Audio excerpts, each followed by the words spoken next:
Don't everybody think they're going to get it through next week? You got him? Okay. There are 3 bills that will be carried over until the 2019 session. The first one is 317. If somebody make a motion. Mr. Chairman. Second. Oh, okay. We need to check attendance. So would you open the roll?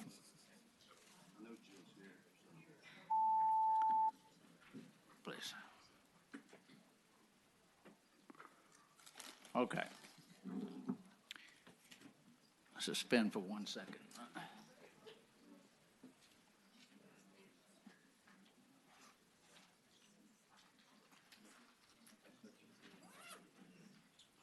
Senator McPike. Mr. Chairman, I'd like to move Senate Bill 655 be stricken. Is there a second? Second. All right, record your vote. 655.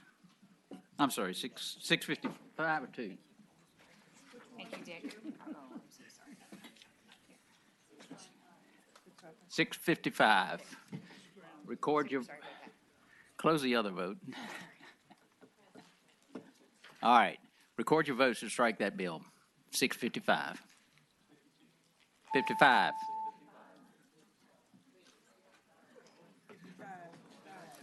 All right. Let's easy up on me today. Come on. We'll get our act together shortly. Okay. Close the roll. That one's 11-1 to strike the bill. The next 3 bills, if someone would make the motion, are to pass them by for the year. Senate Bill 317. Record your votes to carry it over till 2019. You want to do all 3? Okay, we can do all 3. 317, 502, and 909. All right, record your votes. Those 3 are carried over to the 2019 session. Okay, who's our first patron? Are y'all, let's go ahead and catch the patrons while they're here. Senator Lucas.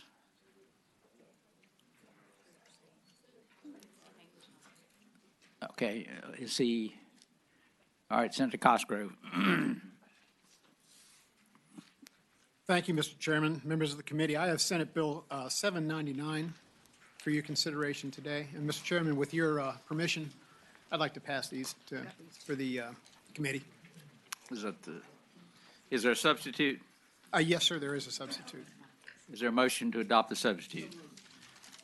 Properly moved and seconded to adopt the substitute. All in favor say aye. All opposed? Okay. Thank you, Mr. Chairman. Senate Bill 799 Thank you. deals with gaming and the non-regulation thereof. Basically, the difference between the substitute and the bill that was originally presented, that it does not change the status of Charitable Gaming Board or its relationship with the Department of Agriculture or Consumer Services. It does not make any changes to the current regulation of fantasy contest operators. We took care of that last year, I believe.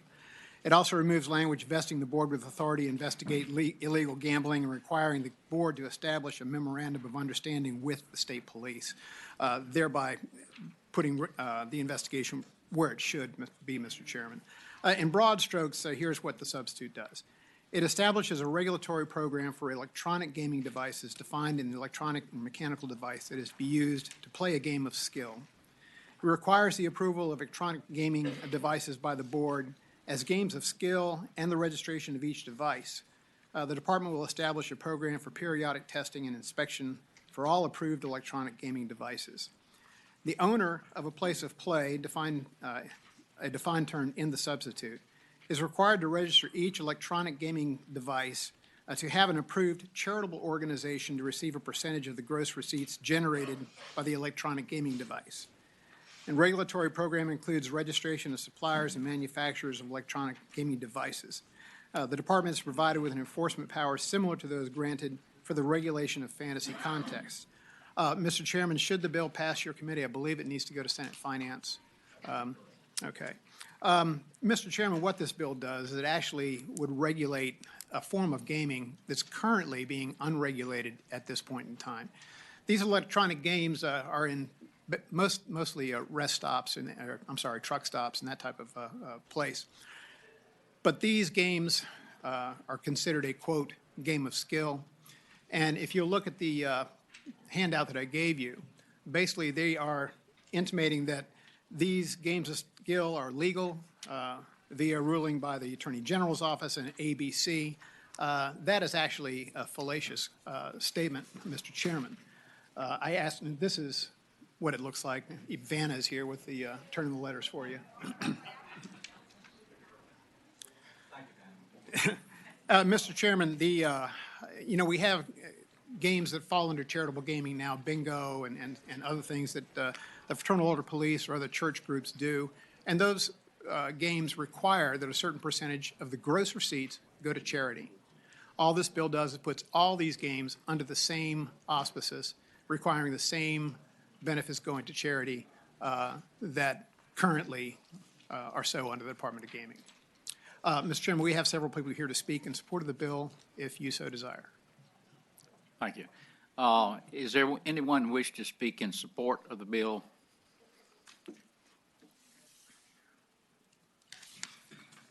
Welcome. Mr. Chairman, members of the committee, my name is Kevin Carroll. I'm the state president for Fraternal Order Police of Virginia. We support the legislation. Several of our lodges across the Commonwealth conduct bingo now, and these games that they've been put out here right now, they're completely unregulated. And this is just a foothold for other things to come in. We've had other illegal gambling operations, electronic games like this open up. We had one in Chesterfield County last year, and as soon as we found out about it, we went and shut them down. They were actually gambling that was taking place, and they were paying out cash at the end of the day. So we support the legislation to have this regulated and controlled the way it should be. Thank you. Thank you. Welcome. Come. Welcome. My name is Bonnie Atwood, and I'm speaking for the Virginia Moose Association. I'm also a member of the Women of the Moose. The Loyal Order of Moose supports this bill. They want to protect their ability to raise funds. They are an international organization of men and women dedicated to caring for young and old, bringing communities together and celebrating life.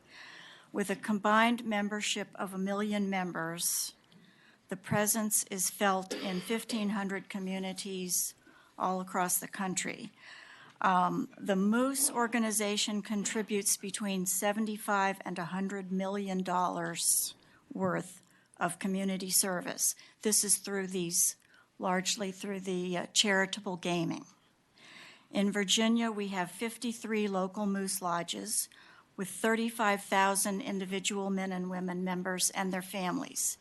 These local fraternal lodges contribute volunteer time and millions of dollars to local and state charitable events and organizations supporting a variety of programs, such as the VCU Massey Cancer Center, which received $1 million, over $1 million from us, and to local police and local food banks, disabled veterans, Special Olympics, youth groups. They're having a Girl Scout event next week. All these legal charitable gaming supports all of this. We want to protect that. We want the games strictly regulated. We like this bill. Thank you. Anyone else? Marty, come on up.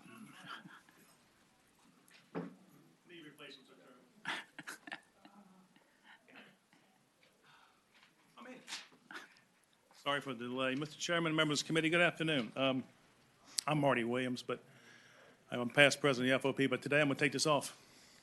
I'm also vice chair of the Virginia Charitable Gaming Council. We formed this group last year because we know charitable gaming is in trouble. We're on life support playing bingo. We're just losing money hand over fist, and that can be easily documented by how much money is not going in the general fund anymore. When we heard about these machines coming into the area, alarm bells went off. Senator Cosgrove approached me one night. He said, there's a problem with these machines, and he wants to work on getting rid of them. And I said, we're on there 110%. We've got to stop them now. Because if we don't, they're a beast coming from all over the country to put these machines everywhere. And not only in truck stops, but they're in convenience stores. They're in bars and restaurants. They're everywhere. And once again, I don't have a problem with the machines if they're authorized by the Commonwealth of Virginia, like the electronic pull tabs are. We have 5 vendors in the state who have gone the proper route, going through the Department of Charitable Gaming, have paid the $10,000 fee to get their machines approved with a specified win-loss ratio to make certain the charities get their money and make certain the players aren't ripped off. They're accountable. They pay audit tax to the state. These machines, the Queen of Virginia machines, you've seen the pictures of them. There's no regulation at all. It's a wild, wild west. The state gets no money, nothing. And I dare say it's most likely a cash business where there's not a lot of accountability. And where's the IRS in this deal? If you went over $600 in any type of money, where's the 1099 coming from? I'm sure the restaurant's not putting it out there. I'm sure the truck stop's not putting it out there. The state's getting nothing. We ask you to please add accountability to this. If these machines can pass muster and go through the testing process, then so be it. But I don't think they can, because I've sat in front of them and I've played them. And they've been called a game of skill. Let me tell you what the skill is, how fast they take your money. That's the skill. And they do it very, very quickly.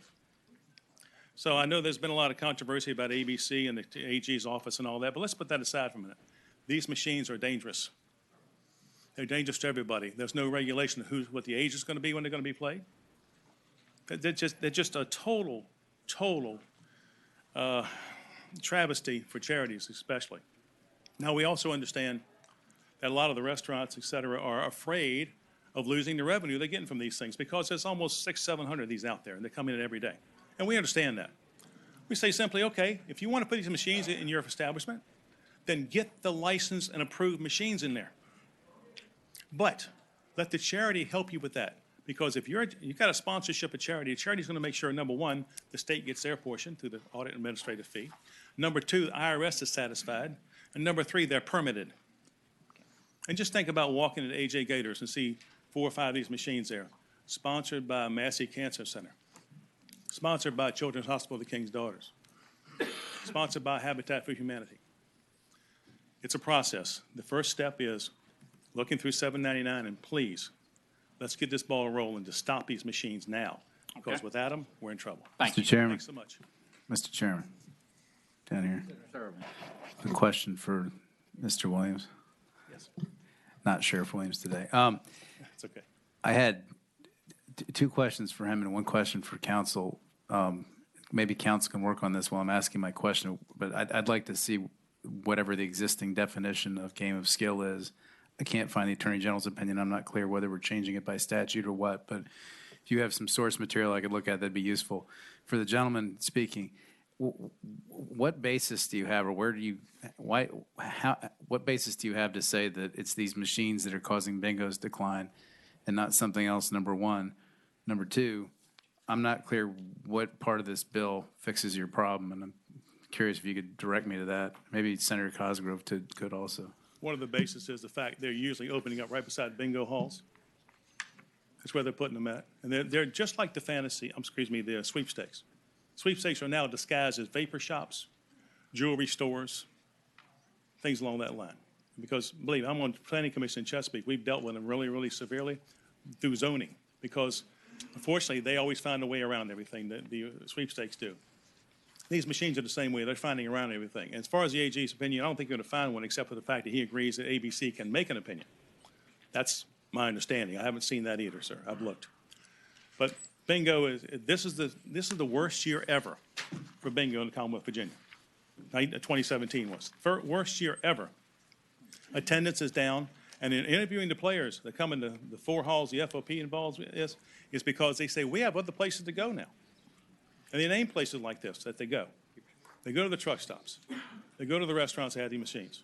So it's a problem which is beginning, and it's never going to end until we can stop it. And that's what we're asking you to do.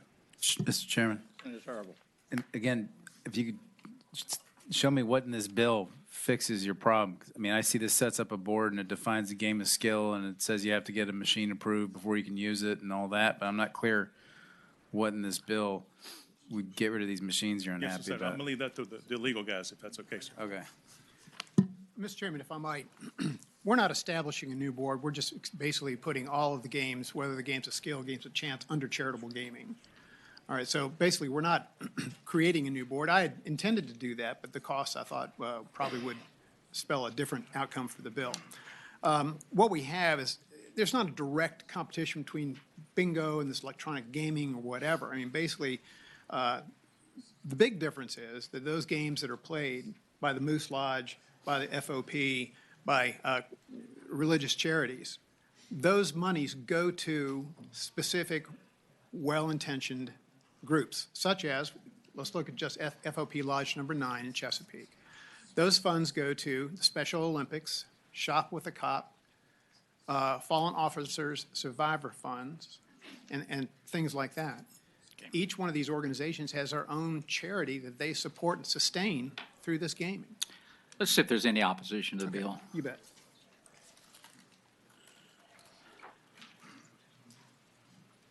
Welcome.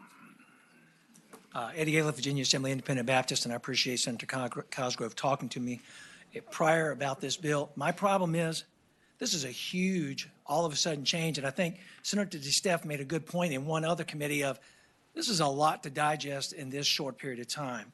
But in my concern is, if we have illegal gambling going on, arrest the people, close up the institutions, use the police to do what they need to do. That's my concern, and I feel like that's the better solution than this particular attempt to fix it. That's just my take on it. Thank you. Welcome. Mr. Chairman, members of the committee, Joe Wards, Virginia Restaurant, Lodging, and Travel Association. We respect and understand the intent of this bill, but we do have some concerns with the broadness of it, specifically electronic gaming devices. We feel that might have a bit of a substantial impact on some of our members of our industry, such as the Dave & Buster's and Chuck E. Cheese's, and their ability to operate. So, thank you. Have you looked at the substitute? Yes, I have. Okay. Thank you. Welcome. Thank you, Mr. Chairman, members of the committee. David Halleck on behalf of Pace-O-Matic, and I would just like to start by saying, my mom plays bingo, and I'm very sympathetic, with the plight of the charitable organizations and the bingo groups. But I think their problem is more a generational issue than it is about the diversity of the machines and the options that are out there today. Because as you heard from the proponents, if these machines are illegal, there are a lot of options out there. Our state police, our local police, our Commonwealth's attorneys, they shut down illegal gaming operations every single day across the Commonwealth. That seems to be working well. Those operations work well, and they're in the hands of the law enforcement officials, which is where they should be, not in the hands of a board of volunteer, citizen member, political appointees from the governor of the Commonwealth. That's not an appropriate place to put the law enforcement powers. If there are games that are illegal out there, they have a way to shut them down. We just got the substitute, which is very different, obviously, than the introduced bill. I'm not sure there's 5 or 6 lines that are the same between the substitute and the introduced bill, but it does give broad powers to this unelected governor-appointed board for the citizen board to be able to regulate a whole new industry in a way that I'm not sure they have the expertise or the ability as volunteers to do that going forward. It sets up new fees. It sets up a special fund to be able to do that going forward. And it doesn't set out anything. There was a lot of talk from the proponents about the charities. It doesn't set out anything about what the charities get under this. The charities could get 0 under this bill as it's drafted in front of you today on that front. There is also, very broad reach, as the previous speaker mentioned. If you look at the definition of electronic gaming device and a game of skill, every game at your Chuck E. Cheese, your State Fair, your Dave & Buster's, your arcade on the Virginia Beach waterfront, your pinball machines in a restaurant, you're playing Pac-Man at the local pizza parlor, becomes a game of skill when you have to interact with the game and you're paying money in order to do that. So it would capture, the way it's drafted now, it would capture all of those, would have to become licensed and regulated. Any entity that had those games or operated those games would have to do that. So I think this is a bill that's not ready for prime time, Mr. Chairman. I'm not sure it's even ready for daytime yet, but it would use a little work over the convening year, and I think that there could be some opportunities there. So thank you, Mr. Chairman. Welcome. Thank you, Mr. Chairman, members of the committee. Bill Janis on behalf of the Family Foundation speaking against the bill. So we've spoken with Senator Cosgrove about his purpose and intent in introducing the legislation, and we feel that his intent in introducing the bill is quite laudable, to go after the illegal gaming that's going on in Virginia today, to create an enforcement regimen that would make it easier, and along with funding for that enforcement mechanism, to go after and to deter and to stop the illegal gaming. Regrettably, this substitute goes well beyond simply going after the illegal gaming, and it really represents a colossal expansion of legal gaming in the Commonwealth of Virginia. If you look at what it's doing today, starting at line number 35, the charitable organization that this would be linked to would have to be organized under Section 509A of the Internal Revenue Code. Today, charities in Virginia that avail themselves of the authority to engage in charitable gaming have to be organized under a 501c3. So I'm not really sure why you draw it to that code section rather than 501c3, but it's a different character of charity that you're now focusing on as being the recipient, okay? When you look at the definition, the novel definition here of electronic gaming device, it says that this is a device that's used to play a game of skill at line 45. But when you go to line number 67, implicit in that is that these electronic gaming devices will include the capacity to provide full automatic daubing, as numbers are called. That's bingo you're talking about there, okay? So what you're doing now, most importantly, is lines 61 to 64 would remove the requirement that the charitable gaming take place at the site of the charity, so that there'd be some nexus between the charity and the gaming that was supposed to be supporting the operations of the charity. And you're really expanding it into every club, potentially every club, establishment, or restaurant that applies for and qualifies for this certification, for this licensure. It was mentioned by an earlier witness, there's no percentage requirement that'll be determined at some point in the future of the percentage that has to go to this charity. So what you're doing is, I mean, this is a bigger expansion. It's almost as big of an expansion as the lottery, in the sense that, like the lottery, where you can buy lottery tickets in lots of places, in lots of convenience stores, and now online, this would remove the nexus between the charitable gaming and the site of the charitable gaming and the charity, and put it in potentially every restaurant, every club, every establishment, which is a novel definition as well, but it's somebody that serves alcohol. And we see it as a colossal expansion. Previous witness said, wouldn't it be great to see these machines with a sign on them that says Children's Hospital of King's Daughters or Massey Cancer Center? And that's probably a laudable goal, but I don't know how much of that money is going to end up going to the Children's Hospital for the King's Daughters, or how much of that money is going to go to the Massey Cancer Center, and how much of it's going to end up in the hands of out-of-state for-profit gaming interests who are using the charities as the pretense for a colossal expansion to where, when, and how you can gamble in the Commonwealth of Virginia. For these reasons, and for the reasons stated by the other witnesses in opposition, we respectfully request that you not pass this bill. All right, Mr. Chairman, if I might. You want to wrap that up? Yeah, I think so. First off, let me correct a couple of things that were set up here.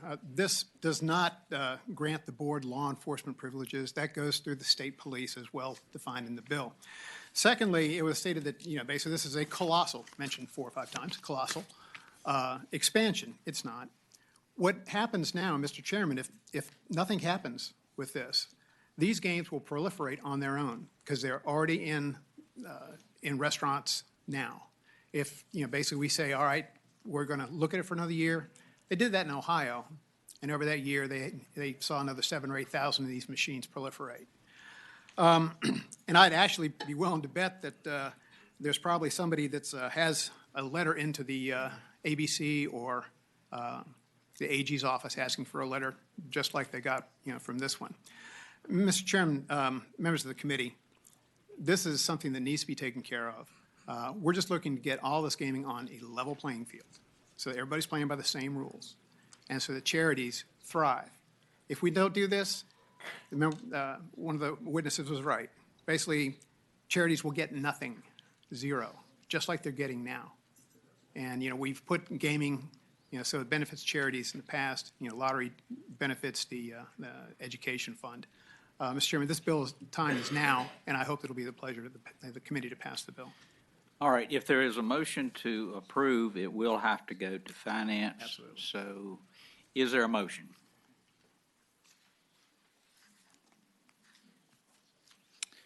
Committee acts on motions. Mr. Chairman, I'd like to move that the bill be continued in committee. I think there's a number of issues that have been expressed that I'm not sure are quite worked out. And I'd like to see the bill remain in committee. Your motion is to carry it over to 2019. Second. Is that, I want to clarify that was your motion. Okay, and there was properly seconded. Any further discussion? Mr. Chairman, before you take the vote, if that vote indeed does pass, I requested a letter from the chair, go to gaming, to find out how many more of these machines proliferated between now and next year. Okay, Thank you. sounds reasonable. Okay. All right, no further discussion. Are you ready to vote? Right. Well, let's see. Was that to continue to 19? Okay, record your votes.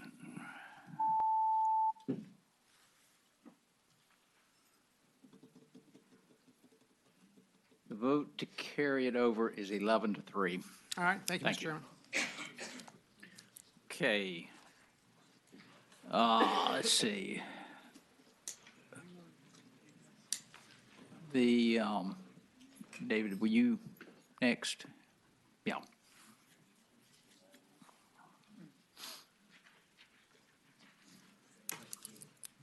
Thank you, Mr. Chairman. Senate Bill 927. Okay. Thank you, Mr. Chairman, members of the committee. Senate Bill 927 deals with a somewhat rare problem in the Commonwealth with regards to subdivisions created before the enactment of the Virginia Property Owners Association Act. Lake Barcroft community in Fairfax County is one such homeowners association and subdivision. It contains over 500 lots. It surrounds a lake. It's adjacent to a water improvement district. And one of the problems here is due to the age of the subdivision and that it was established before the adoption of the Virginia Property Owners Association Act. It's unclear as to whether or not the subdivision is covered under the Act, and the association seeks to establish clarity in this regard. Now, we crafted this bill to be very narrow to a subdivision of over 500 created before the Act, and one that is adjacent to and part of a water improvement district. The Lake Barcroft community works with the Water Improvement District in a very close fashion because it's certainly there's the subdivision surrounds the lake and does a tremendous job in improving water quality in the Potomac and the Chesapeake Bay watershed. And there's some concerns that without clarifying that they are subject to the Virginia Property Owners Association Act, that it would interfere with their ability to collect homeowners association fees and dues and do the important work that they do with the Watershed Act and enforce the covenants that they have. And I'd like to have, if there are no questions, have Mr. Bill Likos, who is, there is a substitute, I'm sorry, that I'd like to pass out. Is there a motion to adopt the substitute? Properly moved and seconded. All in favor say aye. Aye. The substitute is adopted. Thank you, Mr. Chairman. This is Mr. Bill Likos, who is president of the Homeowners Association and former president and CEO of the Fairfax County Chamber of Commerce. And we also have with us here to answer any technical questions, because this is above my pay grade, Mr. Andrew Elmore from the firm of Chadwick Washington, located here in Glen Allen, Virginia. So if I could take any questions. And Senator Marston, you said that your witness was the president of the Homeowners Association. Correct. But I thought this legislation creates the Homeowners Association. All Well, right. the Homeowners Association exists, but it was created prior to the Virginia Property Owners Association Act.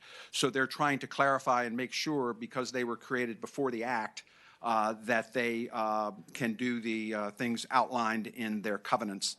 And I think Mr. Likos could perhaps better explain that, and also the gentleman from the law firm. You probably ought to know that about a quarter of the bills that come before this committee are problems between associations and the members that don't like the rules of the association.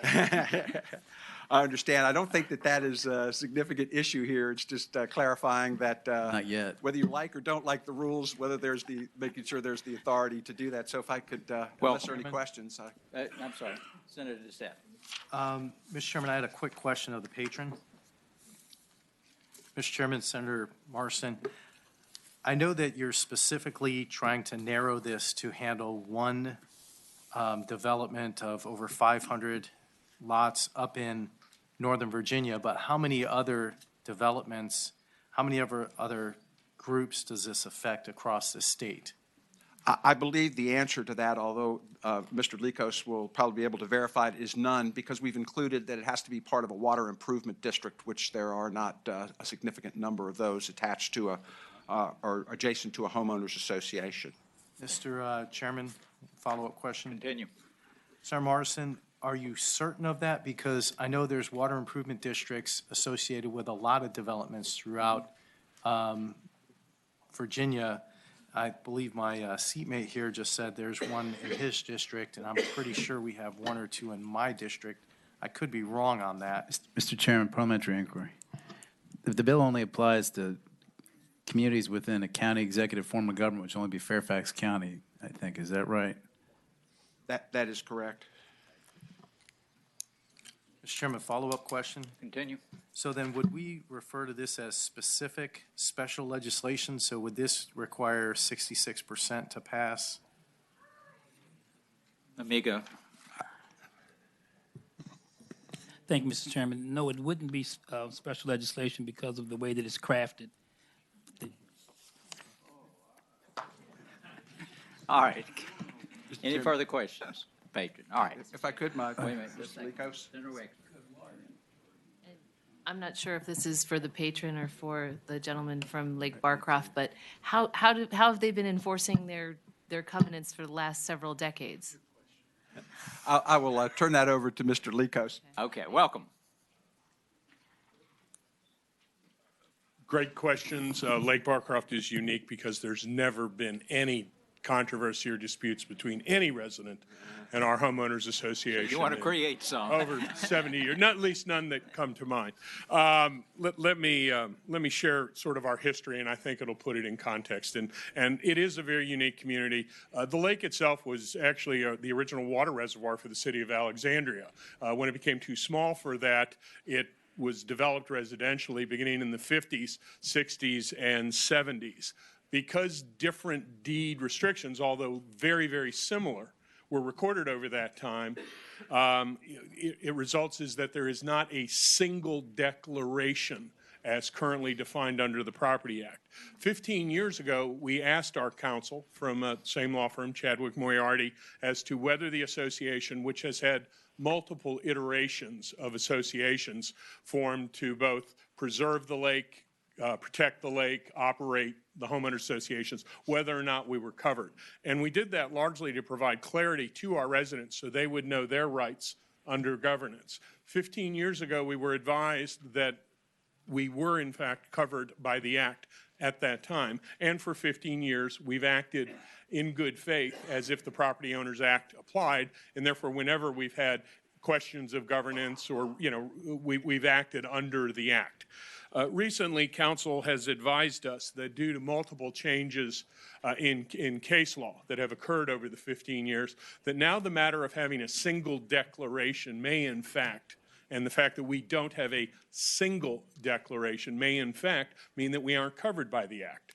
And therein lies the problem and why we're here with Senator Marston today. We want to bring clarity that Lake Barcroft Association is in fact covered by the Virginia Property Owners Act. And we want to do that for two reasons. One we've addressed. We want our residents to know exactly what their rights are for governance under the structure. The second thing is we cannot operate, and I'll be an old chamber guy, I'll call it the business of the Homeowners Association without functioning under the Property Owners Act. Our covenants were written in the 50s. There's some unfortunate specificity in that, one of which, for example, says we can charge $60 a year for an annual fee. Well, $60 a year, and we have 1,046 homes. A $60,000 budget will not allow us to hire lifeguards, for example. It will not allow us to maintain and keep the common property. It will also not allow us to participate as an active partner with our watershed improvement district. And the WID is an important part of this story. I think it differs from the other WIDs that are across the Commonwealth. We formed our WID in 1972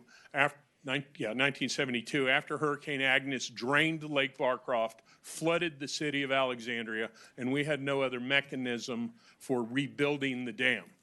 That was done, and since 1972, the WID and the Homeowners Association have operated in partnership. The WID taking care of the operation, maintenance, structure, capital investments for the dam, et cetera, and us partnering on programs such as sediment control, environmental education programs, managing invasive species, be it plant or animal, plantings, et cetera, to help, again, maintain the environmental stewardship of Lake Barcroft. And that matters to Fairfax County, clearly, because we serve as a de facto stormwater retention pond for about a third of the county. We also manage water that flows downstream through 4 Mile Run into the Potomac River. We're part of the flood control and emergency management process with the city of Alexandria. And obviously, the sediments that we control in Lake Barcroft at our expense are not going into the river. They're not going into the bay. So we need to be able to maintain this partnership. And we're here, as I said, on a pretty technical correction just to make it clear that the existing language, the language people have had in their deed restrictions, that whatever slight differences there are, that these constitute under the current act and current judicial interpretations as a single declaration. And that's why we're here today. Mr. Chairman. Senator Searle. I have a question for Mr. Likos. So, my neighborhood was built in 1941 in Fairfax County, and it was built in 3 separate subdivisions. We have 3 separate deeds of dedication. We have one corporation which purports to be a civic association. We're not technically a homeowners association. We predate all this stuff. And I've had similar conversations with council about, because our corporation's not clearly tied to the lots in our land records. And I've had the exact same conversations. And the conclusion we came to is that we're stuck with that. I'm not clear what lawyer thinks the General Assembly can go and change the contractual relationship between your association and the homeowners. Because under our Constitution, both U.S. and state Constitution, the right to contract, the legislature can't go and rewrite people's contracts for them. It just isn't how it works. So, A, I'm not clear how legally we can do this. And B, I'm not clear why it is, what you get by getting into the Homeowners Association Act, other than the fact that if you sue each other, you're going to cover attorney's fees now in court. Other than that, I'm not really clear what that adds, because if your declaration says you can only charge $60, you can only charge $60. I mean, your homeowners who bought their home have that contract. They're entitled to rely on that contract. And the legislature can't come in and say, well, we're going to say now you can charge for more. That just isn't how it works. So I don't know if you can answer any of that. Well, we do have counsel here. we're not really changing the deed language for the individual deeds. We've operated under the Property Owner Act. We do collect service fees. If anybody disputed that, I suppose that may be the crux of one of the things we're seeking to correct here. We have a similar history with multiple corporations, and wanting that clarification 15 years ago, our council, Chadwick, Washington, Moriarty, Elmore, and Bunn, gave us the opinion that we would be covered and acting as an HOA, and so we're seeking to continue that, Senator Surivel. The other functions you asked of, what else is to be gained? It is more than recovering legal fees. We have, to the point that we never have disputes in Lake Barcroft between the Homeowners Association and the residents. We haven't gone to court to enforce anything. We do resolve things amiably amongst our neighbors, and that's how we always approach it. So recovering legal fees would be way down the process. Some of it would be when we're asked, for example, by a resident, can we get a copy of the minutes? We know under the Property Owner Act that we are obligated to do that and can direct staff. We know, for example, if we were faced with a critical situation that might require an assessment, that we would have that option under the Property Owners Act and could move forward with it under a defined set of rules that everyone else in a homeowners association in the Commonwealth deals with. We know that if we were looking at our covenants and wanting to revise those, that under the Property Owner Act, we can bring that forth under a defined process to the community and require a 2/3 vote. I'm not sure the $60 would be the first thing we change. A couple of other rather anachronistic elements of our covenants is that the only pets you can have are dog, cats, and birds in cages. And we have a very vocal snake-owning community that wants to be able to legally keep those in there. So there are a number of things that we address, we work around, we work through accessory clauses. Those possibly, after great community outreach and consensus of at least 2/3, could be addressed under the Property Owner Act, but not being covered, not knowing whether we're covered, not knowing whether any of those changes would require 100% compliance of 1,046 homeowners, we are somewhat at a loss to be able to deal effectively with our residents. Okay, thank you. Did you want to speak on this? I wanted to answer Senator Surivel's question on the constitutional issue. Andrew Elmore on behalf of the association. You're correct in identifying a potential issue, Senator Surivel. The Property Owners Act was adopted in 1989 by the Commonwealth, and that same issue was at play then as it is now, but it specifically says under the definition of the applicability, the chapter shall not be construed to affect the validity of any provision of any prior declaration. However, to the extent the declaration is silent, the provisions of this chapter will survive and apply. So it's not undoing the existing covenants that everybody in Lake Barcroft has. It's adding the ability for them to confirm by the blessings of this august body that the Property Owners Act does apply. The other benefit is, of course, the Act, like the Condominium Act over the last decade and a half, continues to have rights affirmed for owners. This association will act in accordance, as it has for the last 15 years, with the Act, which means that they're going to have open meetings, which means that books and records can be examined, which means that members have a right to say, members have a right to witness what is going on. That is statutorily protected, certainly would be if this bill is passed, to a benefit of all. Thank you. Senator Reeves. Just a couple of quick questions. I think you might have answered one. You all obviously have a dam to hold the water back, and we had dam legislation a couple of years ago for the communities that I have. Did you guys have any problem complying with that, with not being an association per se as some of the others? The dam is operated by the Watershed Improvement District, and so the Homeowners Association does not get into the highly skilled and focused operations of the dam. That's the WID. We have not had problems. We're renovating that dam now. It's the largest Baskel Gate facility in the United States. Our WID staff are often brought out to other communities and cited as best practices. So aware of the new regulations that we had to comply with, we have done so and done so successfully. Follow-up question, Mr. Chair. Into our renovation. So have you put this to a referendum to your current 1,000 homes to ask them if they were happy with you guys coming down bringing this legislation? No, this is an act of the board. Okay. It has Thank you, been Mr. Chairman. publicized to the board as part of minutes and meeting packets, et cetera. Got you. Thank you, Mr. Chairman. All right. Is there anyone here to speak in opposition to this bill? All right. Senator Waxman. I had a quick question for the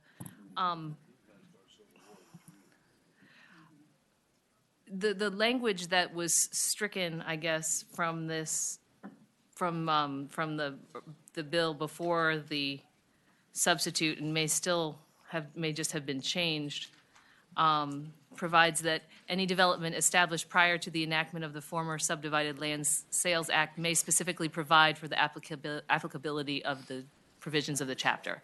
So what's preventing you from doing this now, from putting it to the people, the residents and the lot owners, and having them decide by a 2/3 vote or whatever you determine is the appropriate method to make this provision applicable to them, rather than coming to us and having us decide? The technical problem there is the act internal to itself provides an amendment provision for communities that are subject to the act. Well, that's a chicken and the egg, because if Lake Barcroft right now is not subject to the act, then they cannot avail themselves of the authority that the act provides for an amendment. The individual deeds that people got to their property, which unified all of this, does not contain an internal amendment provision. So this is the option that is being explored. Any further questions? Is there a motion? Properly moved and seconded that Senate Bill 927 be reported, the substitute be reported. Any further discussion? Hearing none, record your votes.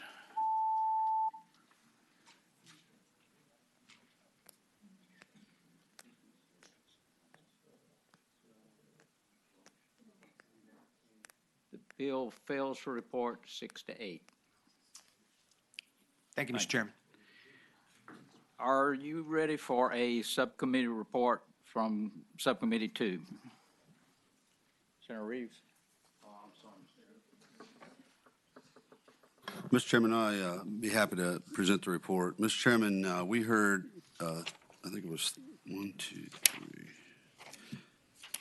3 bills from the various patrons, and I'm going to try to summarize as quickly as I can. But, Mr. Chairman, we took parts of each of those bills and listed all the patrons, Senator Hanger, Edwards, Donovan, and Barker, as chief co-patrons. This bill had to do with the sharing of information and data and trying to put all this together into an omnibus bill. The other thing it does is it actually gets rid of the Secretary of Technology and creates another position called the Office of Data Governance housed there.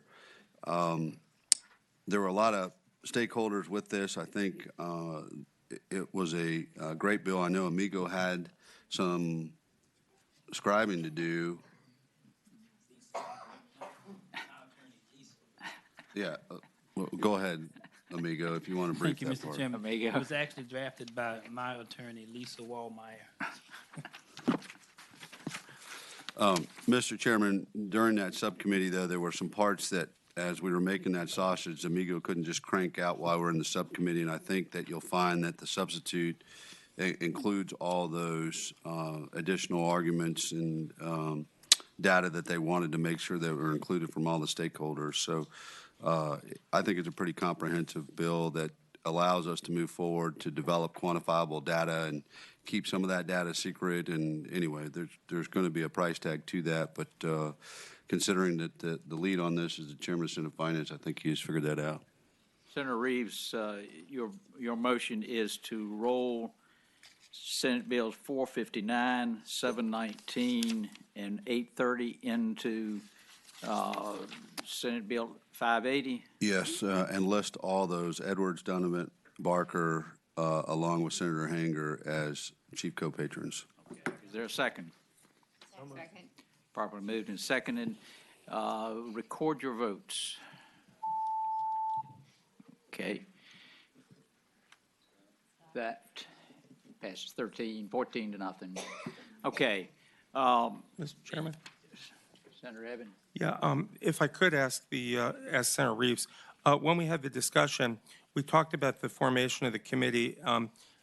I had asked if I could kind of get a heads up on who was on it. I didn't know about it till now. Let's adopt the substitute. Oh, I'm sorry. Do that. Move to adopt the substitute. Second. Probably moved and second to adopt the substitute. All in favor say aye. Aye. All opposed? Okay. All right, continue.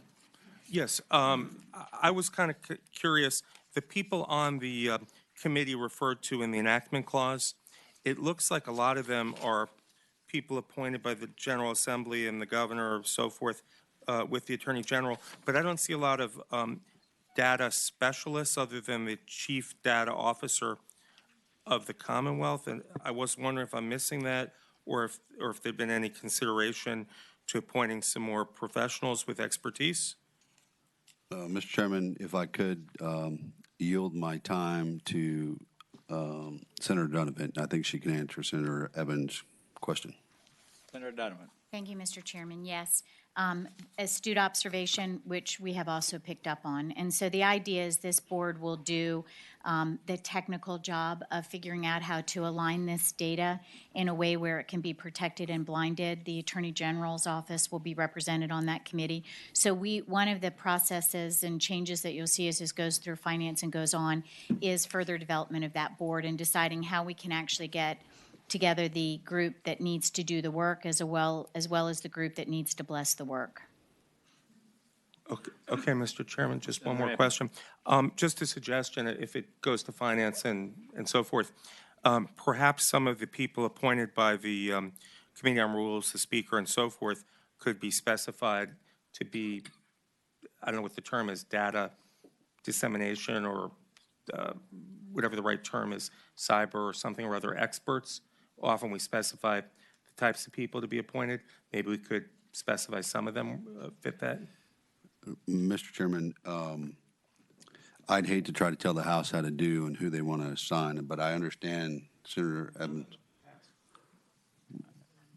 Okay, well, I don't know what to make of that comment then, Mr. Chairman, what to do with that, or if we want to make that as an amendment. I don't want to do any harm to the bill the way it is now, but I would certainly take it under consideration. Okay. Senator Hanger, do you I want to? think that's reasonable. Yes. Mr. Chairman, members of the committee, I think it's a good thought. There are 6 non-legislative members to be appointed, and a couple of them are specified to have data analysis and technical backgrounds, but we could expand that, so that's something to consider. But there are a couple specifically that are named that would have the expertise in data security, and another one with see, there were 2 of them that have specific backgrounds. And at any rate, the point is well taken. If we could consider specifically, but it appears that from what has been tried to do at this point, that we'd have a pretty broad cross section of people to look at this. Okay.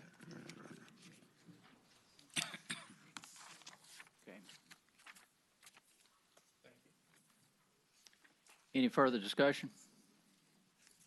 Is there anyone here to speak in opposition to the substitute for Senate Bill 580?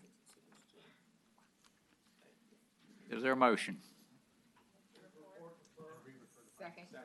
Properly moved and that it will Re-refer be to finance. approved and re-referred to finance. No further discussion. Record your votes. That is 14-15 to 0. Okay. Thank you, Mr. Chairman, members of the committee. Okay. Senator Peterson.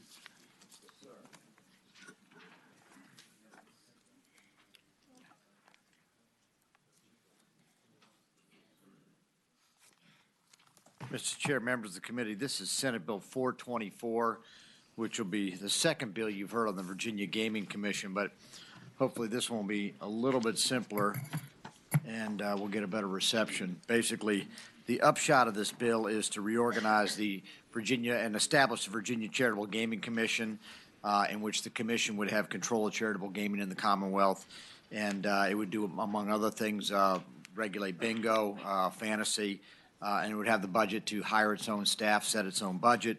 It would be fully self-funded and fully self-functioning.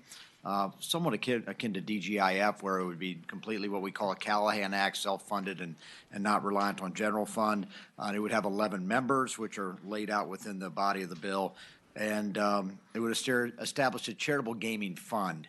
And unlike the previous bill you heard and rejected, I'm not trying to fight the battle of changing the rules on charitable gaming with this bill.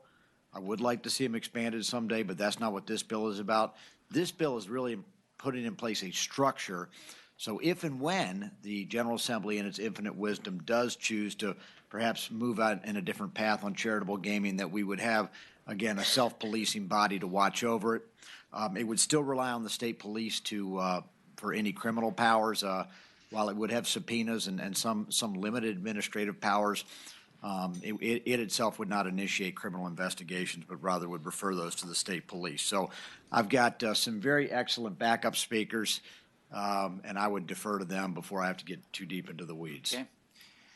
Welcome. Good afternoon, Mr. Chairman. Matt Bentke with the Virginia Charitable Bingo Association. We appreciate Senator Peterson sponsoring this bill. The two main things that it really does is that it brings back all the money that the charities are paying in as fees to the Commonwealth. Right now, half of the money we pay as fees goes into the general fund. What we're saying is we'd like to have those funds back to have more inspectors. We need more inspectors out there looking at these illegal games. And we also want to use that money to have more state police out to enforce what we're doing. But I also have our legislative director, Mr. Chuck Lesson, is here to talk about it as well.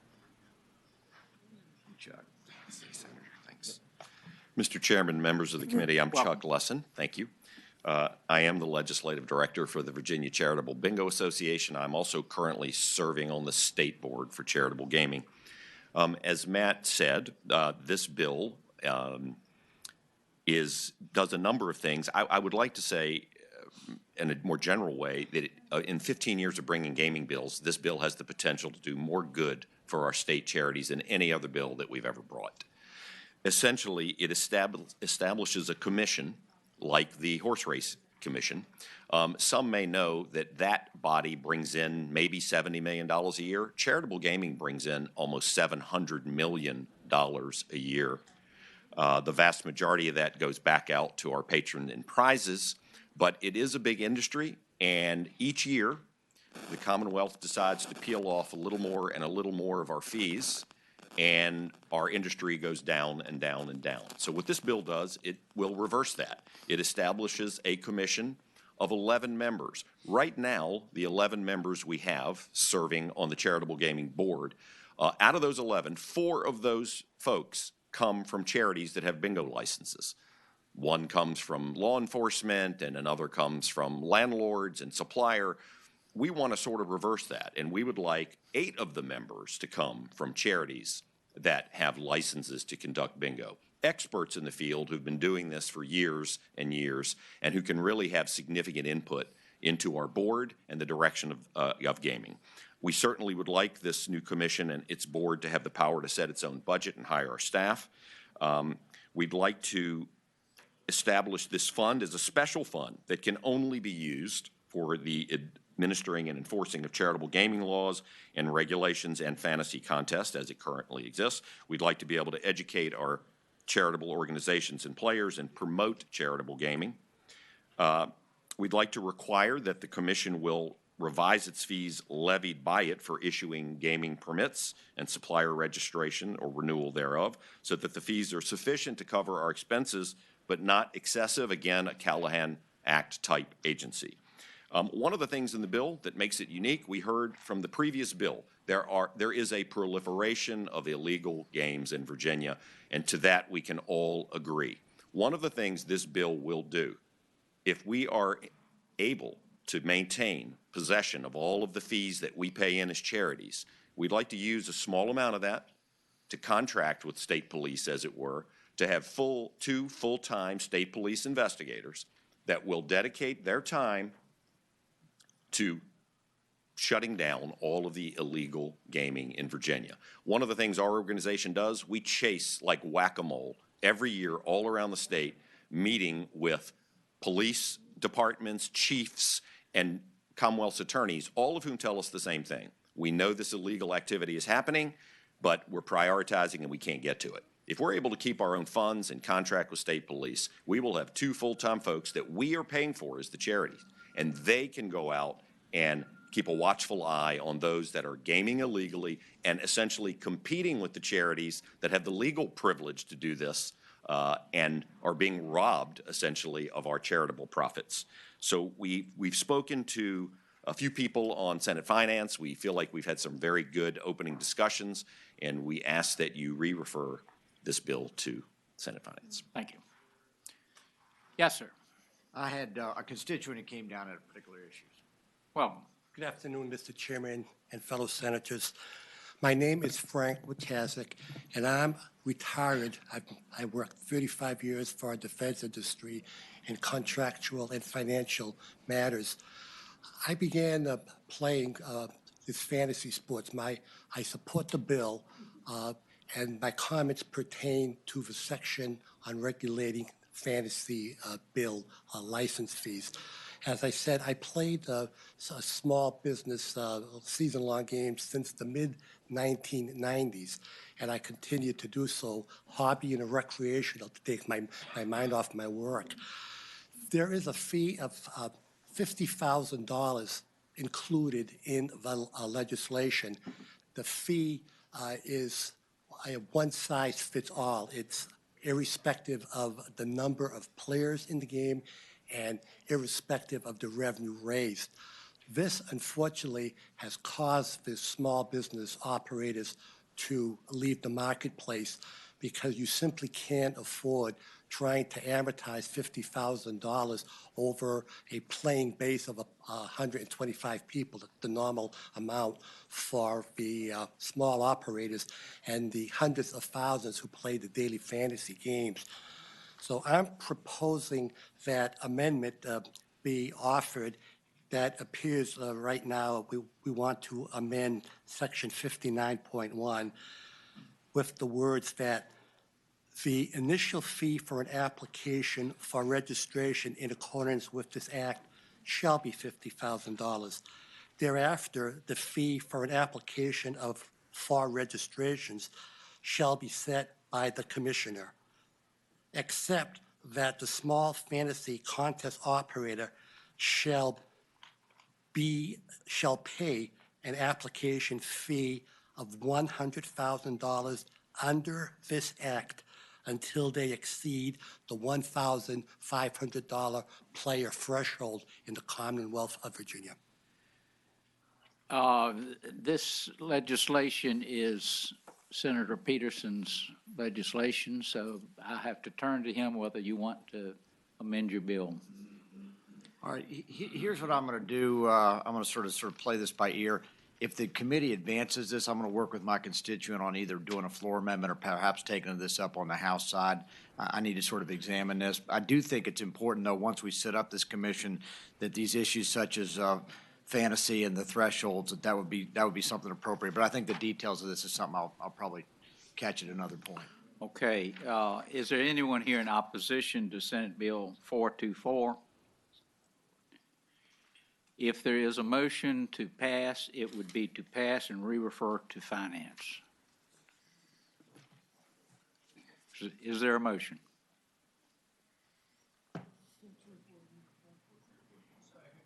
Properly moved and seconded, the bill be reported and re-referred to finance. Any further discussion? Hearing none, record your votes.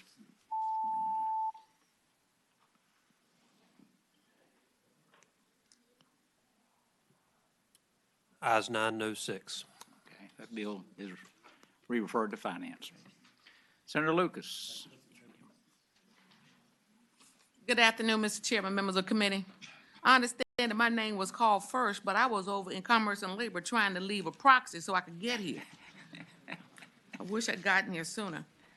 I have 2 bills before the committee this afternoon, Mr. Chairman. Do you have any particular order in which you'd like for me to take them, or would you just? It's your choice. Okay, then why don't we just go in numerical order then? Okay.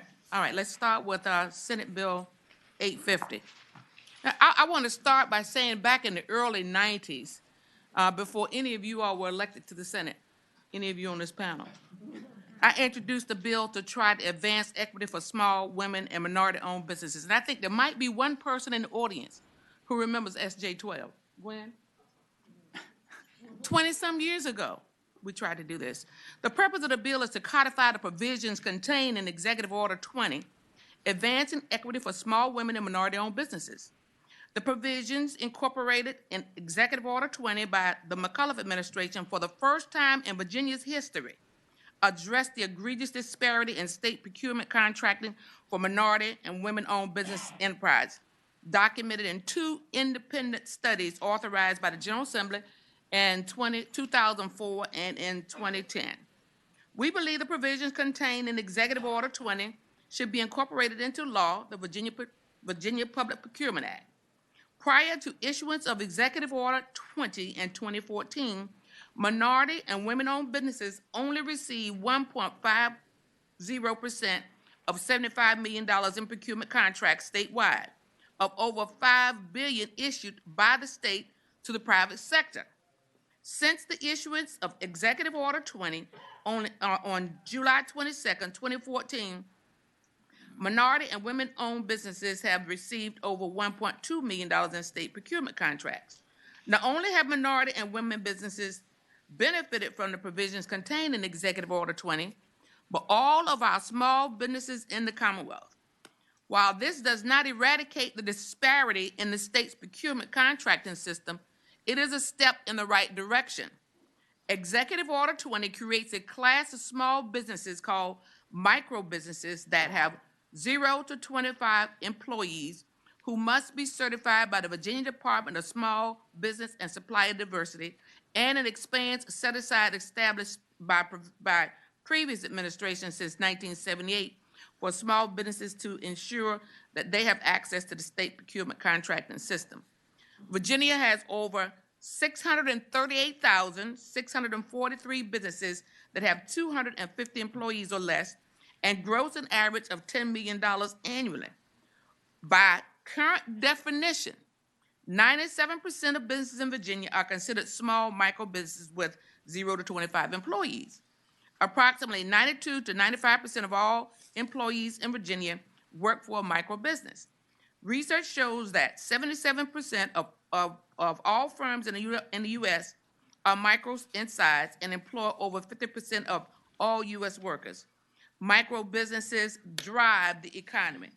Research shows they form an integral part of the market economy, providing goods and services, and is a gateway by which millions enter the economy and social mainstream of American society.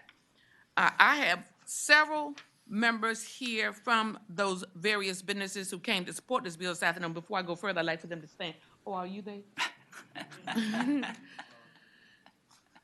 So, Mr. Chairman, without any further ado from me, I'd like to defer to some of the speakers who've come in support of this measure.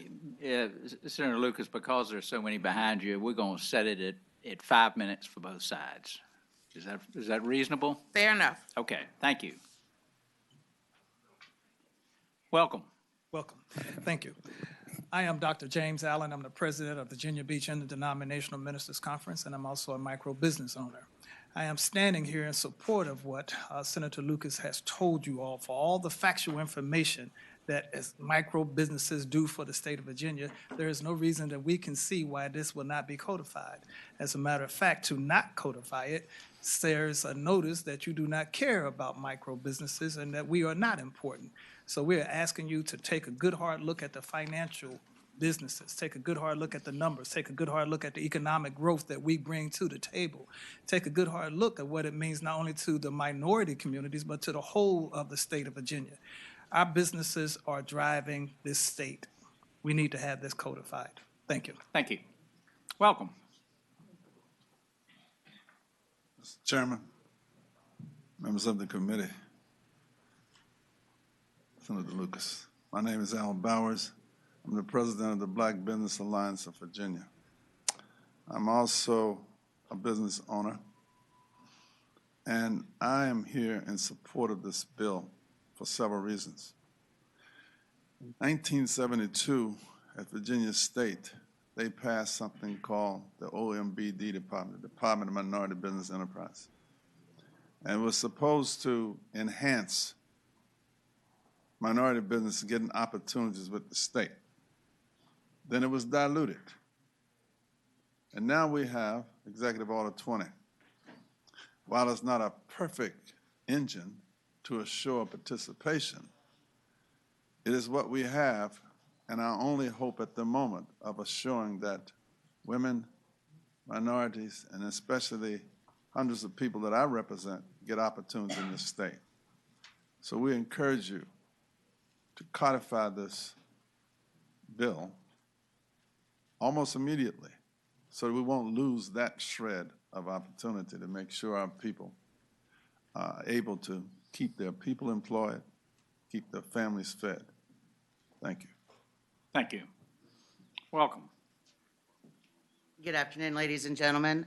My name's Tracy Link, and I am the division chair for the HR Chamber in Hampton Roads Portsmouth Division. I'm also a member of the Economic Development Authority in Portsmouth, but I'm here today because I own a small business called Integrity Security Services. Under the executive order, my business has actually outgrown its micro business status. I found a mentor protege type program that I conducted with a competitor in my business, and we've outgrown it. I cannot tell you how important this legislation is because I've sat through plenty of times where being small on a state level has been a no for a business who bid on something, even if they're the lowest bidder on the block. So I urge you to consider this, and thank you. Thank you. Welcome. We've got about 2 minutes left, so we got.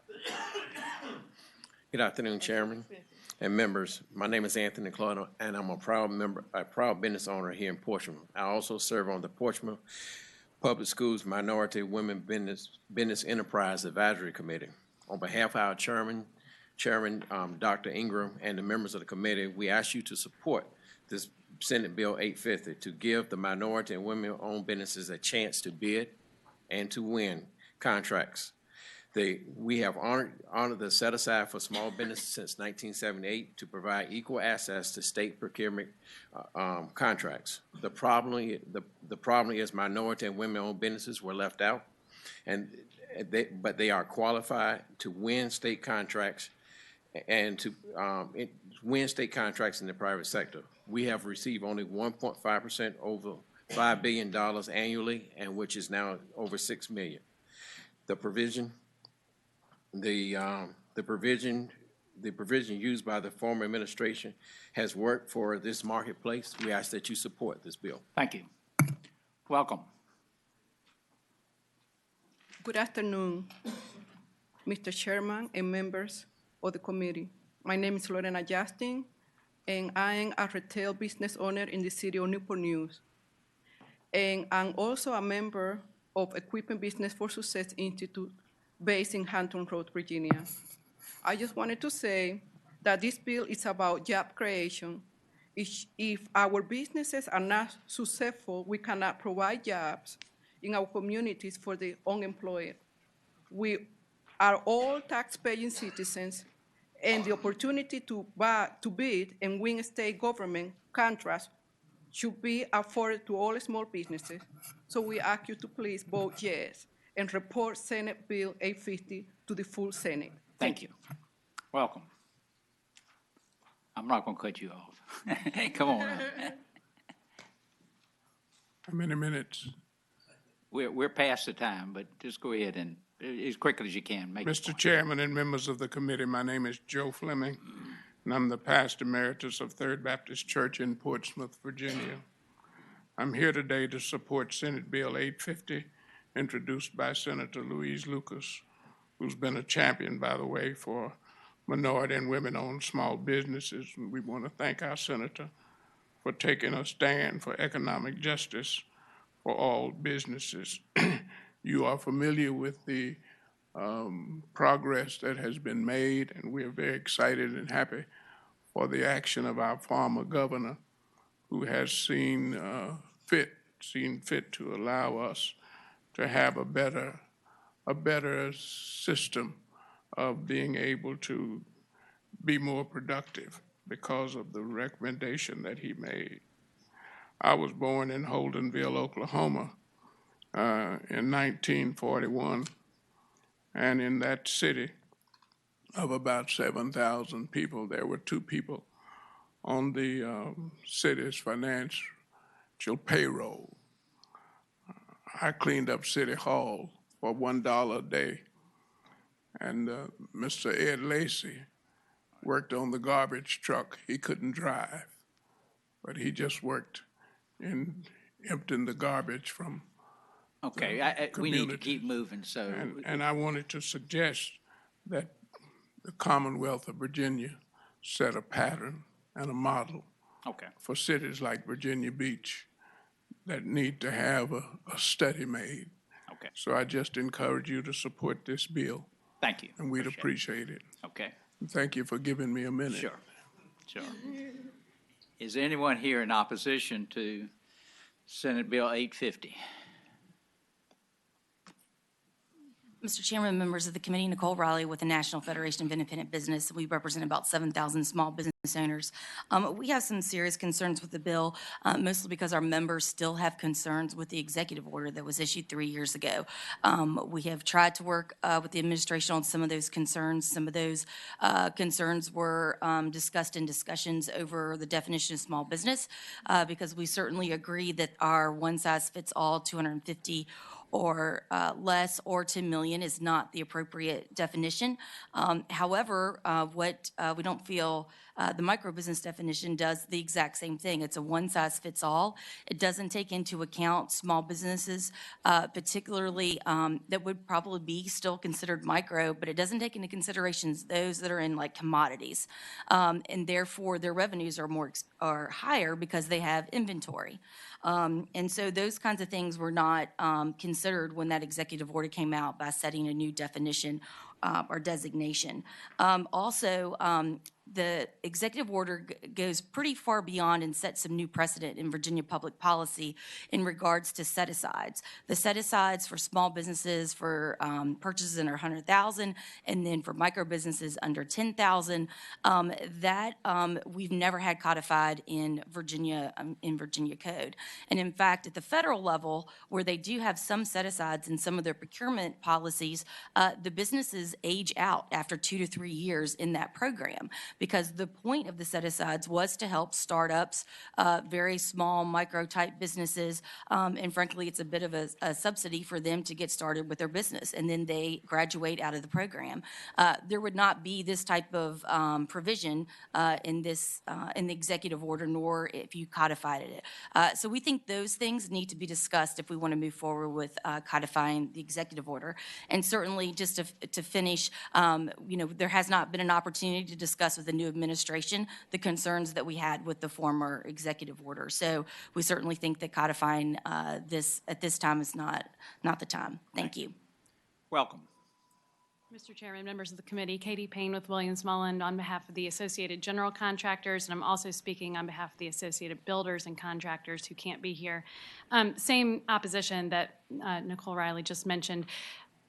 Just to build on it in one piece, I know that you all are aware you've passed out a bill, it was the chairman's bill, that changes the definition of a small business. It's already made its way through the Senate, and a similar bill is making its way through on the House. We feel like that's the appropriate way to tighten up the definition and not to do it by codifying the executive order. Thank you. Welcome.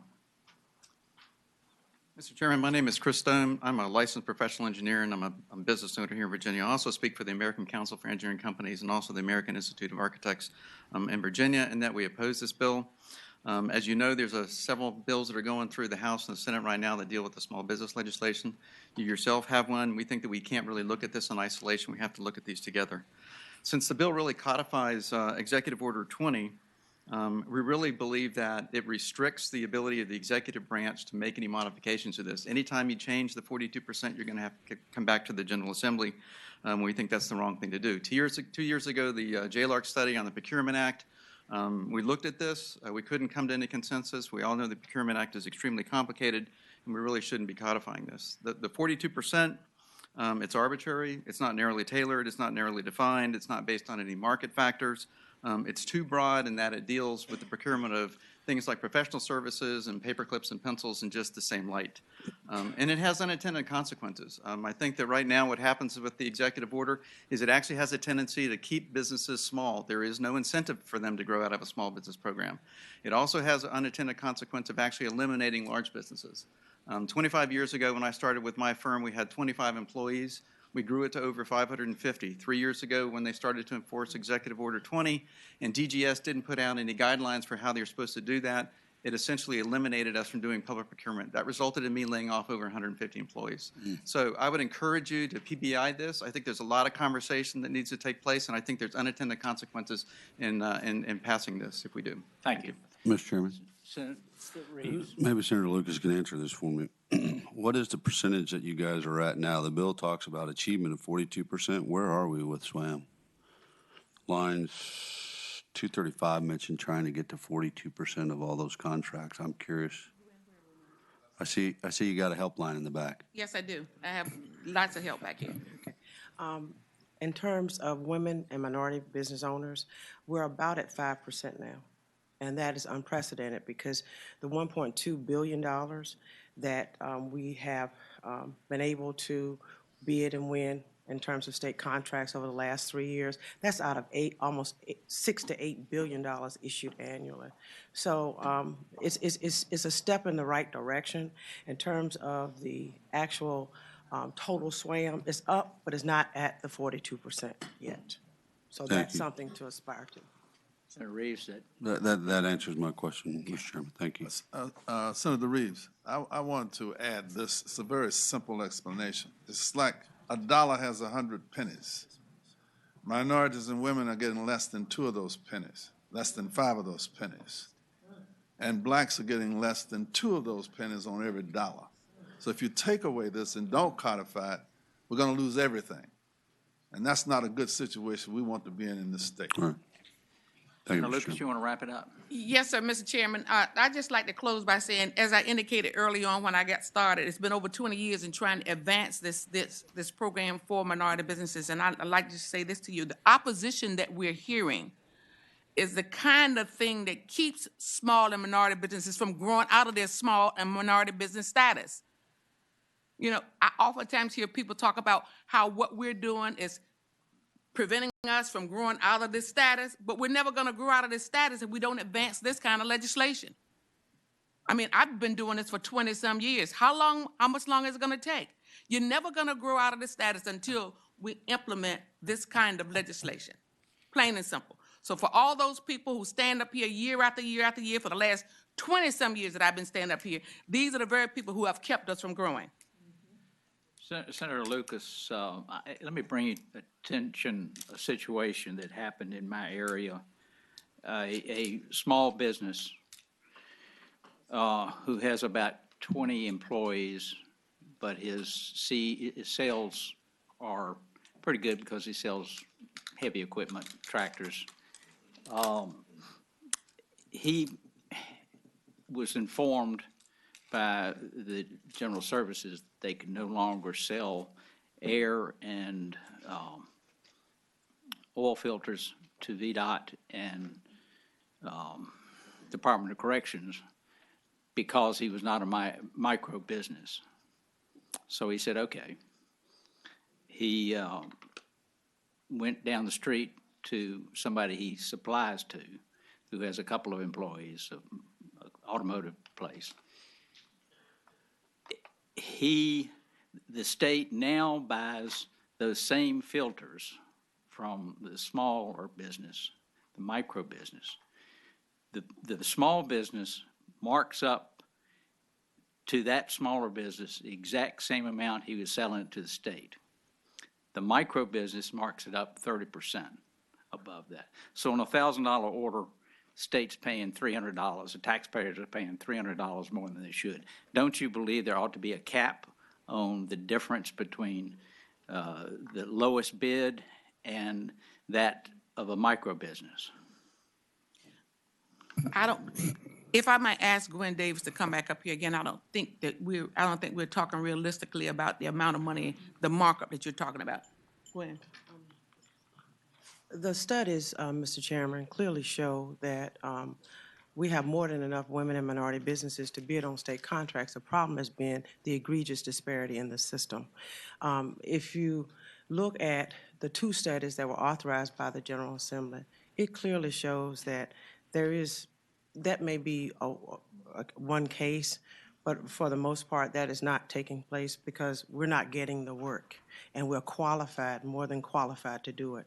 Virginia is fast becoming not the place for women and minorities to come and do business because of the disparity in the system. We were getting 1.5%, that's $75 million for all women, all minority businesses for the whole Commonwealth out of $5 billion issued annually. At what point, as Senator Lucas has said, do we say, you know, we're going to be at least somewhat fair, or at least try to make the system fairer? It's wrong what we're doing. I understand your position, but there Yes, is a sir. balance between our responsibility to the taxpayers and our responsibility to small businesses. So Yes, bear sir. that in mind. Yes, sir. And we concur with that, and we should get the best product at the lowest reasonable price. And that, to me, is a purchasing issue as well. We have to make sure that that doesn't happen. So, Okay, thank you. thank you. Mr. Chairman, and finally, I think I'd just like to say that what the situation that you just referred to, that's probably an isolated situation. I assure you it's not. That's not the information that I have. That's not the information that I know. But I assure you that it is occurring. that's not widespread all across the Commonwealth of Virginia with these micro businesses, I can assure you. All right, if this bill is reported, it will need to go to finance. Is there a motion? Properly moved and second, the bill be reported and re-referred to finance. Any further discussion? Hearing none, record your votes.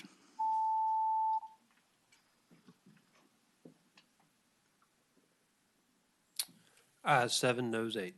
Okay, thank you. You want to go for the next one? Let me catch my breath first. Okay, put on your gaming hat. Senate Bill 992. And I want to offer a substitute to Senate Bill 992. Is it properly moved and second that we adopt the substitute? All in favor, say aye. All opposed? Okay. Let me first explain what the substitute does. It removes the definition for Texas Hold'em poker event and Texas Hold'em sit and go. It establishes the problem gambler treatment fund and provides for 0.5% of the total gross receipts from the conduct of Texas Hold'em poker tournaments to be paid into the fund. Provides that the play of Texas Hold'em shall be limited to bingo halls. Specifies that the Board for Charitable Gaming is not authorized to approve any other form of poker for use by a qualified charitable organization, and finally provides that the authorization for any qualified organization to conduct Texas Hold'em poker tournaments shall cease 30 days after the effective date of any law passed by the General Assembly legalizing any form of poker in the Commonwealth of Virginia. That's what the amendment does, Mr. Chairman. Okay. Did we get a motion on the We adopted the substitute. substitute? Okay, all right. Was there another amendment on? No, that's Oh, it. okay. That was the only amendment. Okay. Okay. We've already done that. All right. Okay, So, Mr. Chairman, members of the committee, Texas Hold'em, as you know, its charities across the state have been steadily declining in their ability to raise much-needed funds through the playing of state-approved bingo. There were several other bills introduced and that were heard today, speaking on this very same issue. Over the years, revenues have dropped. Bingo sales have gone from $320 million in 2004 to $264 million in 2015, and they continue to decline. The playing of charity Texas Hold'em is a component that many people cannot wrap their arms around. However, it is not the playing of the game, it's allowing charities to use another fundraising tool for charitable giving. With this bill, the plan of these events would be highly regulated by the Department of Charitable Gaming. Permits would be required. Permits would for state location, days, and time, and only approved charities that obtain a permit would be allowed to play. Every charity would have to file reports and make audits and administrative fee payments to the state. We recognize the impact, that there's an impact statement, Mr. Chairman, but too many of Virginia's dollars are crossing our borders and leaving us forever. On any given day, you can board a bus and be at a full-service casino in minutes. Currently, Virginia allows state-approved fantasy sports betting on horse racing runs in other states, the lottery where you can pick numbers, combinations up to 7 times a day, including Sundays and instant scratch tickets available on every street corner. None of these benefit charities in any way. Charities need your help, and they need your help today so that we can contribute or continue to contribute and help those in need. And I know I have several speakers, but I'd like to call on Charlie Daniels first. Mr. Chairman, if you please. Welcome. Mr. Chairman, members of the committee, my name is Charlie Daniels. I'm an executive board member with the VCGC, Virginia Charitable Gaming Council. I was also a part of a group that actually was fortunate enough to be allowed to play Charity Texas Hold'em from 2006 to 2010 in the city of Portsmouth. Commonwealth Attorney Earl Mobley said that it was a game of skill. In his opinion, since there's no current state law or citywide code that talks about Texas Hold'em, allowed it for 4 years. The charity has raised almost $1 million, playing 3 days a week, and a lot of charities benefited greatly from that. We had organizations like March of Dimes raised $150,000. We had the Her Shelter, over $100,000. Probably had over, I'd say, 30 to 35 organizations that benefited greatly from that. And as an executive board member of the VCGC, I'd like to ask that you approve this bill. It can definitely help a lot of charities. They need it badly. And I think now's the time to help out charities because they are in a situation where bingo is down, and it has been down for quite some time. In 2004, bingo was grossing $320 million a year, bingo by itself. It's now grossing $260. You know, their discretionary dollars are going everywhere, like Senator Lucas said, and charities greatly need your help, and I ask you to support this bill. Thank you. Thank you. Do we have any more witnesses? Okay. Is there anyone here to speak in opposition to Senate Bill 992?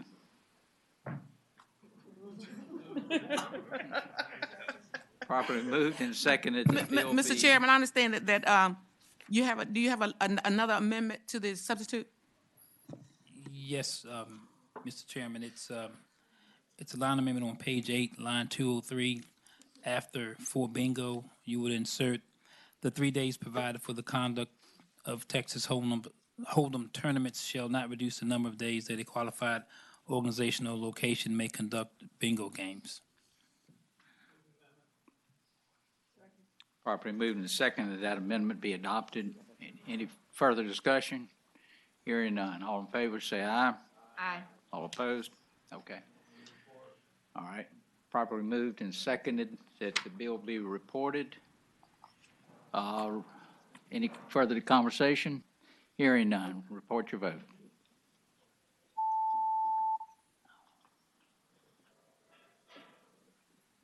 Mr. Chairman, I'm looking at the financial impact on this. I'm sorry, you're right. I apologize. Thank you. It needs to be re-referred to finance if it's approved. I'm not sure if we want to strike our vote or how we want to handle this. Okay. Amend the motion to. I'll just amend just strike that. All right. Ayes 9, no 6. Could you explain what just happened? I know I see 9 up there, but what else happened? One is going to finance. Okay, I didn't hear the finance part. Well, If you want to hear it, we can Oh, no, strike that. no, I'm fine. I'm fine. I'm fine. Okay. Thank you, Mr. Chairman, members of All the right, committee. thank you. All right. All right.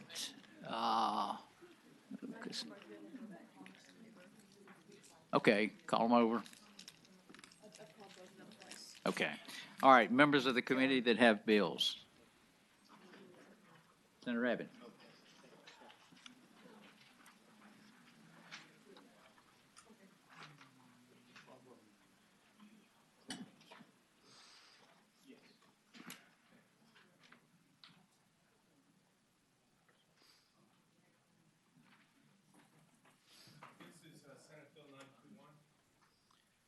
All right.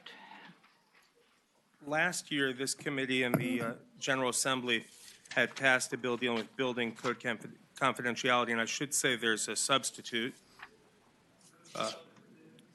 Properly moved and second that we adopt the substitute. All in favor say aye. Aye. All opposed? Okay.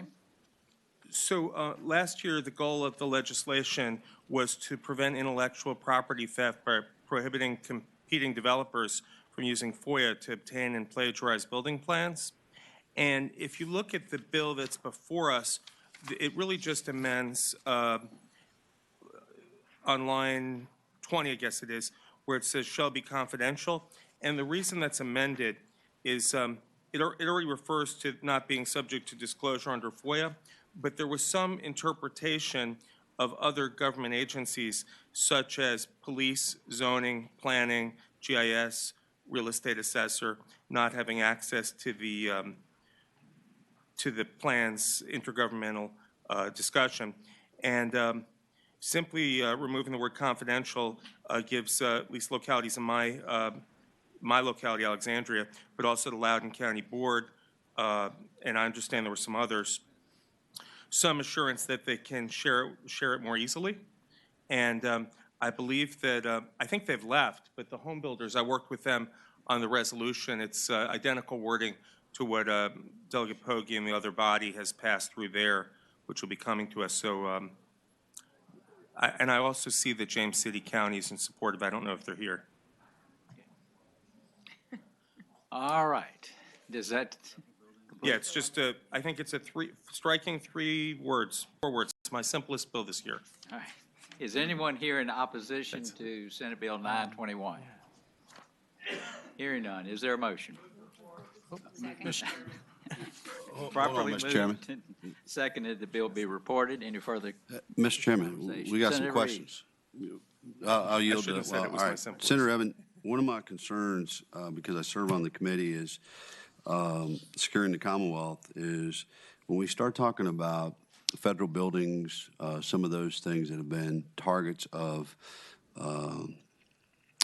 others that would like to do a lot of damage.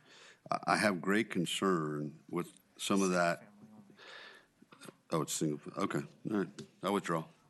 Mr. Chairman, Senator DeStefano. I've got a couple of questions for the patron, if possible. Mr. Chairman, Senator Eben, my concern here is that we're taking something that's already protected and a memorandum of agreement between the departments, like, so let me give you an example.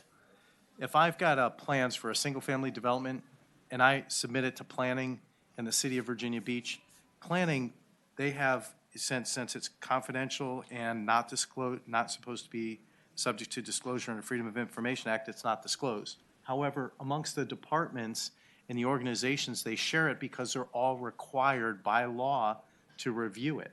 So I think what we're doing here by taking this out, we're taking out the justification we use to protect this under the Freedom of Information Act.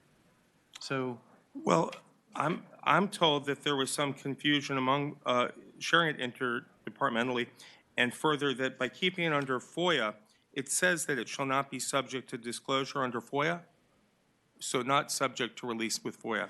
I'm sorry that the gentleman from the builders I think he had to leave, both of them. So if there's a desire, we could, I don't know, is this our last meeting, Mr. Chairman? Yes. Okay. Then I'll wing it. yeah, So the question was, about what happens with Yeah. government buildings or? Oh, no. I understand, Mr. Chairman, if I may, Yes. Senator Eben. I understand that this is for single-family residential dwelling units only. Got it. Understand completely. So required, when you present your plans forward, the planning department reviews it for the Uniform Statewide Building Code, required by law. Okay? The fire marshal reviews the plans for fire protection code, statewide fire protection code, already required by law. So when it comes into planning, they share the plans amongst planning for the departments. Each department checks off the requirements. They don't share it under FOIA because they're proprietary to the developer or confidential and proprietary to the developer.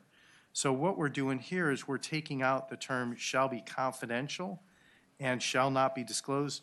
So what the planning departments could do is say, okay, well, we may not want to disclose this under FOIA. FOIA is optional if it's requested or not. But you've taken away the portion of it that protects the builder from his plans. So that's kind of the concern I have with this. I read the other one, the substitute, now that it's in front of me, is quite a bit different. So I've got a lot of concern with this, that we're now taking something that's a builder's confidential, private plan, and it's already been, it's shared with the people who need it, but we're taking away the ability for them to say, hey, this is confidential. And other builders may say, hey, it's okay for you to disclose my plans, this one's not confidential. So I just, when we take confidential out and we're still trying to protect it, we just lost one of the reasons and justifications for protecting it we started with. Mr. Chairman, question for the patron. So I remember when we passed this bill, I was one of the 2 no votes against it on final passage when we passed it last year along with Senator Wexton. But, and I understand what you're trying to fix because that I guess there's a concern that you can't even look at these in a BZA proceeding right now because of the language. But Senator Eben, isn't it true that the home builders worked with you on the language and they're now comfortable with the bill? Yeah, they proposed this language. They did not like the former language. Further, it was pointed out to me that the term confidential is not defined in this section of the code, but we have to assume it doesn't mean the same thing as not subject to disclosure under FOIA. The intent is that by removing the word confidential, that it will allow employees of the locality to see the plans through the administrative purposes such as the BZA, which I don't believe are on the checklist that Senator DeSteff mentioned that normally go through that. Right. Mr. Chairman. Senator But to deal with the senator from Virginia Beach's question, the people who I think he's concerned with protecting looked at this substitute and gave you this language and said they like it, right? Yes. Okay. Did you want to enlighten us any? Oh, Okay. I'm sorry. Ms. Taylor is the representative of the City of Alexandria. Hi, Sarah Taylor with the City of Alexandria. And yes, we did work with the home builders to get to this specific language. We went through a number of iterations to get to this part of it. And for us internally, as Senator Sorville mentioned, with the word confidential, when we had, for example, a Board of Zoning Appeals situation, a neighbor would come and say, I have concerns about this building, I have concerns about it's too wide, it's too tall, it's too whatever, it's encroaching. And because the word confidential was in there, city could look at the plans and then look at the person and say, you have to trust us that we've reviewed this and it's okay. We can't show them, we can't prove it to them. And for us, it undermines some of the public's trust in our process when we can't even show them in a process that this is okay, this is appropriate. And we parsed the language a lot and came to the point with the home builders where they were comfortable with this, this one change. And further, I should point out, it was the reason that they wanted this confidential was for people not to steal their proprietary designs. This one was not so much for Homeland Security purposes, but for their designs being shared. They feel like this will accomplish the purpose of some of the local governments without subjecting their designs to unnecessary dissemination. Mr. Chairman, Senator Senator Evans, and maybe I'm reading this wrong, maybe I don't understand what we're trying to do here, but this to me looks like we're weakening the existing law. They can already share them, they already share them amongst departments today, but this to me looks like we're weakening our existing law, which protects the plans of the builders, which protects. I used to serve on the Board of Zoning Appeals. I don't see in the existing language where it says that you can share with the Board of Zoning Appeals members. I do see that you can, I'm missing that part if it's in there. It's confidential, it's not. But. Well, if it may be confidential and shall not, then you're taking that shall to may, then you'll still have confidential in there. Yeah. Simply removing, according to my notes, simply removing the word confidential will allow employees of the locality see the plans for administrative purposes, such as the Board of Zoning Appeals, while continuing to keep the plans shielded from public to protect intellectual property. That's what we're talking about, is protecting intellectual property. And the builders who represent the people whose intellectual property it is, thought this wording was more than fine. They worked on the other side, too, to come up with that wording. All right, I'm fine, Mr. Chairman. I don't like it. I don't agree with it. I think we're weakening something that should not be weakened. So I'm going to vote no on it, but if everybody else wants to vote yes, I'm fine with that too. And Delegate Campbell, who introduced the bill last year, didn't see a problem as well. Properly moved and seconded, the bill be reported. Any further discussion? Hearing none. Record your votes.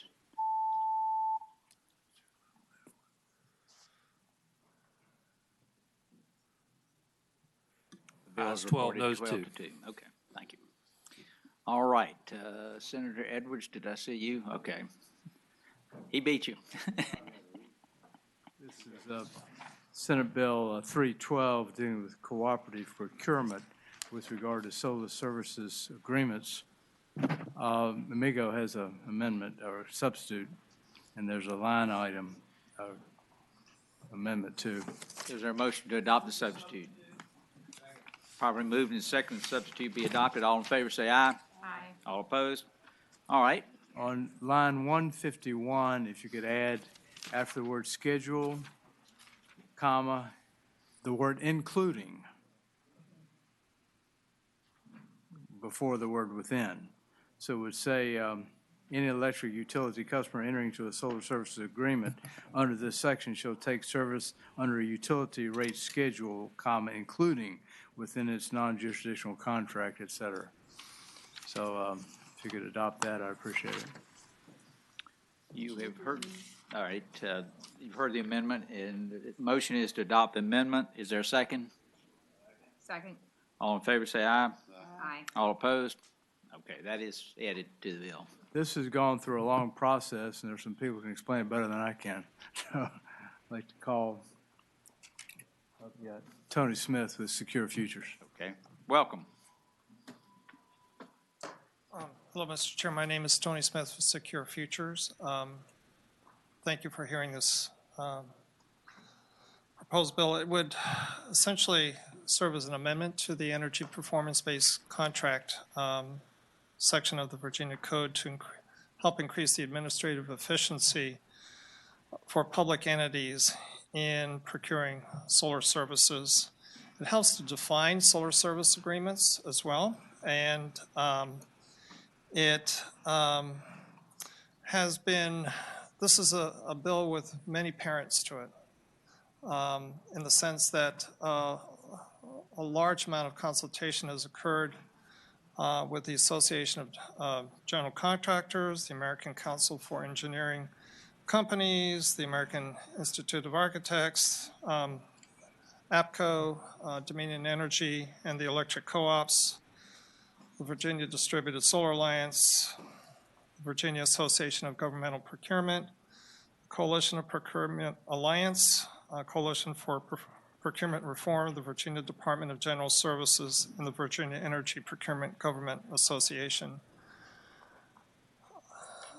The intent of this bill is to create more options for public bodies in securing solar services. It's a very difficult and complicated process.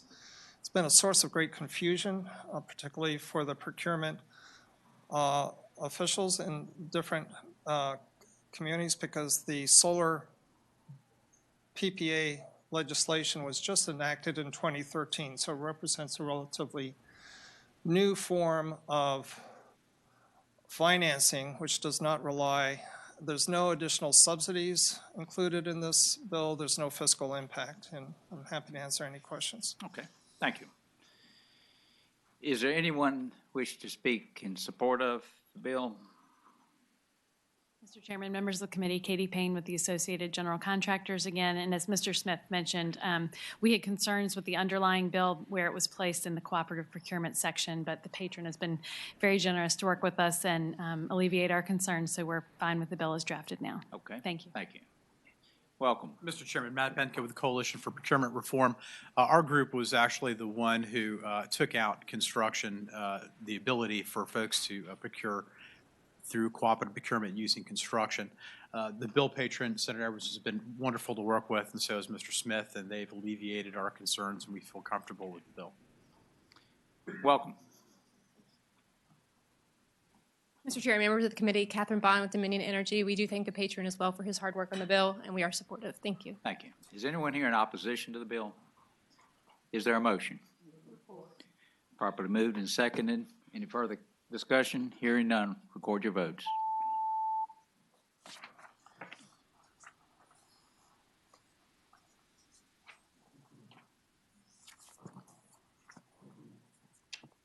Ayes 9, noes 5. Okay. Bill is Thank you, reported. Mr. Chairman. Appreciate it. Senator Chapin.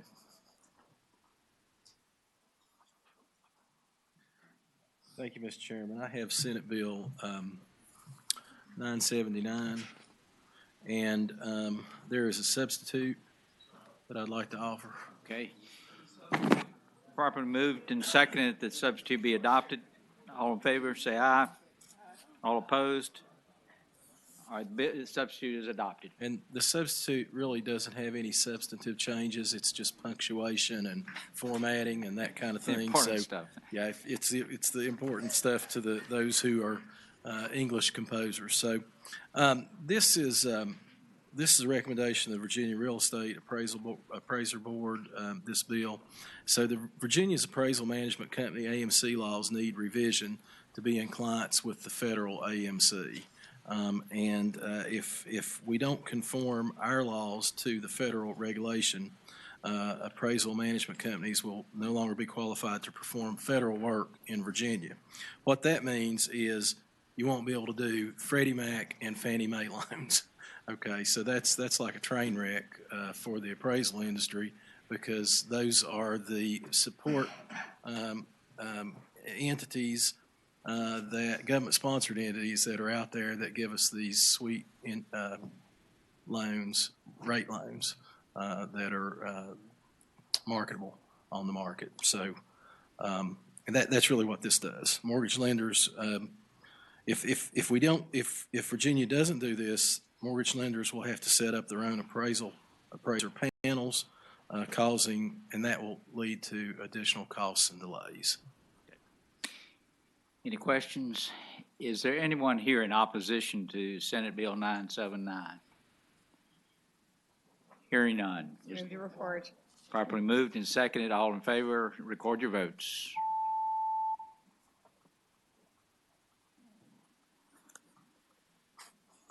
That bill is reported. 14 to 9. Mr. Chairman, members of the committee. All right.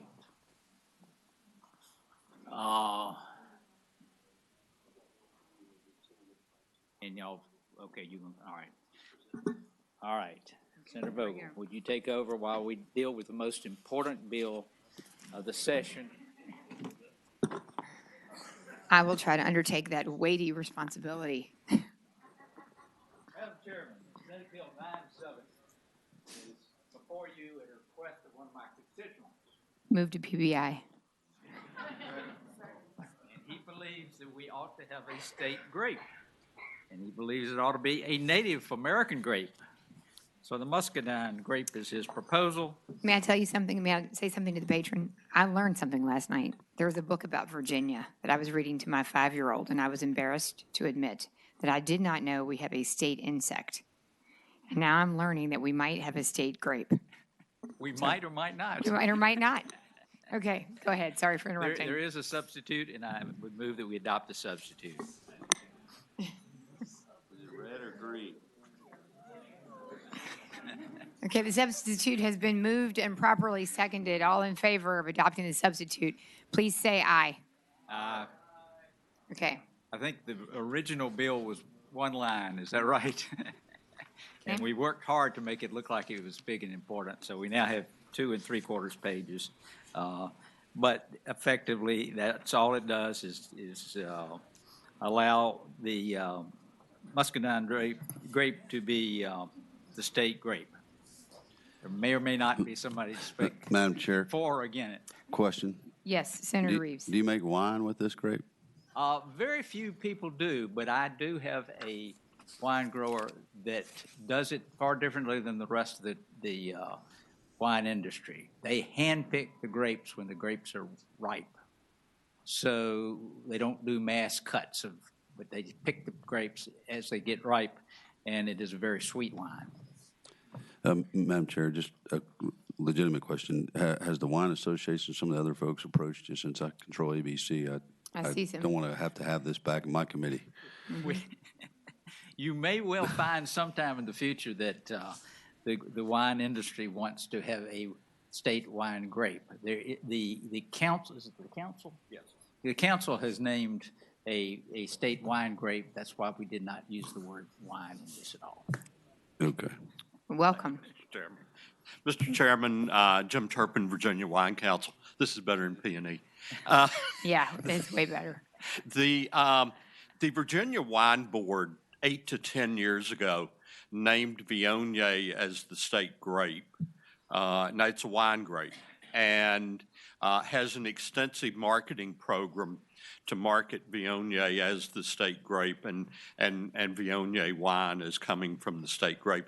Muscadine's a perfectly fine grape, particularly in Southside, but we did want to make the committee aware that the wine board has designated a state wine grape and also has a marketing program around that, and we don't want to have any confusion in that regard. I have a question for the patron. Do the Viognier advocates and the wine board have anything to say about this, other than what we've just heard here in testimony? Only Mr. Turpin is the only one who's talked to me, and I thought we were on the same page. We may not be, but halfway on the same page. But my constituent believes that a French grape that was imported a couple hundred years ago simply is not sufficient to be the grape of Virginia. Yeah. Okay. So is there anybody in the audience who wishes to speak in favor of the bill? Senator Serval looks like he wants to speak. Is there anybody in the audience who wishes to speak in opposition to the bill? Any Viognier Madam proponents? Chair, Senator I'm going Reeves. to speak in opposition only for the pure fact that I know this is going to come back to haunt me in the ABC committee. So that's just my statement. Madam Chair, Senator Eben, if we have a I'm state, dying to hear what you're going to say about this. if we have a state grape, are we next going to have a state apple, a state peach, a state? Do we have a state apple? I don't know about the specifics. I guess I can look it up, but I think I've got I think the other internet, body is but- talking about a We have state a- salamander. I'm We sorry, have a I'm state- not looking at the substitute. We have a state bat. Okay. We have a state beverage. Well, I mean, I think if we have a bat, a beverage, and a distilled spirit, that we ought to have a grape. I'm just wondering if we should go with a larger fruit, but I'm sure I'm going to support this bill. It's a fine bill. So, Mr. Chairman, is there any closing comment that you have No or closing anything comments on behalf of whatsoever. your constituent that you would like to say to the committee? He's bigger than I am and meaner than I am, so. I would, well, that's bear good to know. that, consider that and you go. And I will say, Mr. Chair, that it does fall on line 45, which is ahead of line 46, which is the tiger swallowtail butterfly that I learned about last night as a state insect, which I will never forget. Okay, Committee operates on a motion. Okay, the motion's been made and properly seconded that the powerful chair of general laws has been so persuasive that this shall be the state grape. All in favor, please vote aye.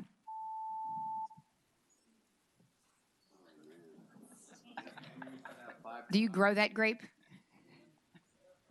Not, he needs to explain it on the floor, I think. Okay, hold on. I have to see what Black wanted to do on that. I think he was okay. I have 5 proxies.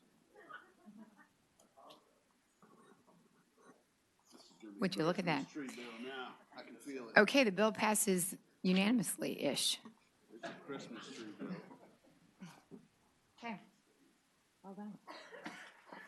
Mr. Chair. Wine tourism. Oh, sorry. That's your chair.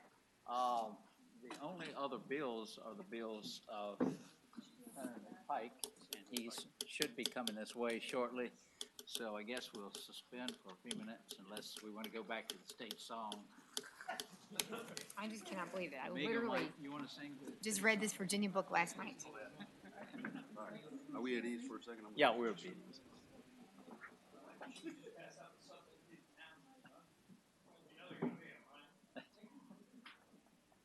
We have a state outdoor drama. Where's that? We have a state fossil. The drama is that A Southwest state, Virginia? the outdoor, the Trail of the Lonesome Pine outdoor drama. Mm-hmm. A state fleet. The American foxhound is a state dog. Should we? Really? I'm trying to. That is just amazing. I am so. What did you read? I cannot wait to take this home to Olivia because we have this book that we literally just read last night, and I was like, Olivia. All right. Take care. You were very persuasive. Not for or against. Do you love muscadine grape? You are so high culture and such a cultivated woman. Cultivated. Oh, he's here. All right, welcome. Home. Home.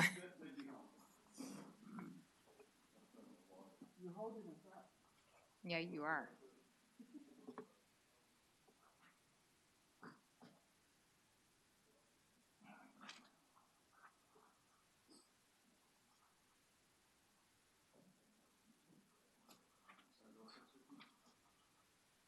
I'll have to ask you to hold for a minute because I told Senator Reeves he could go to the restroom. There he is. Okay, He's back. All right.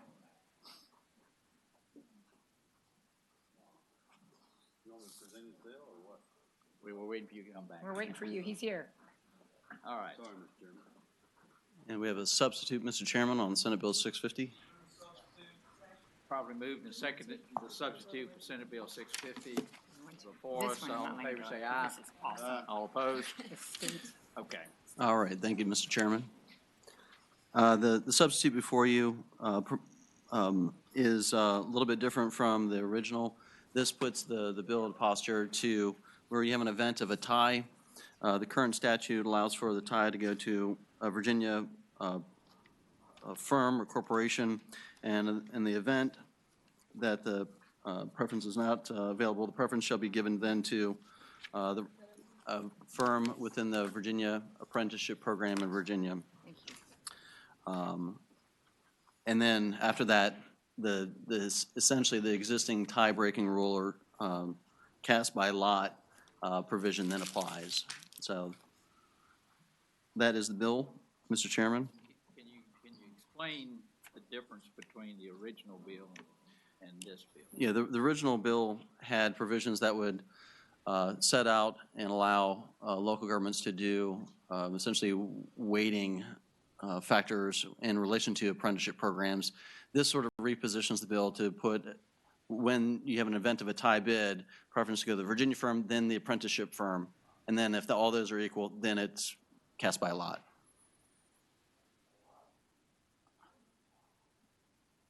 Only in the event of a tie.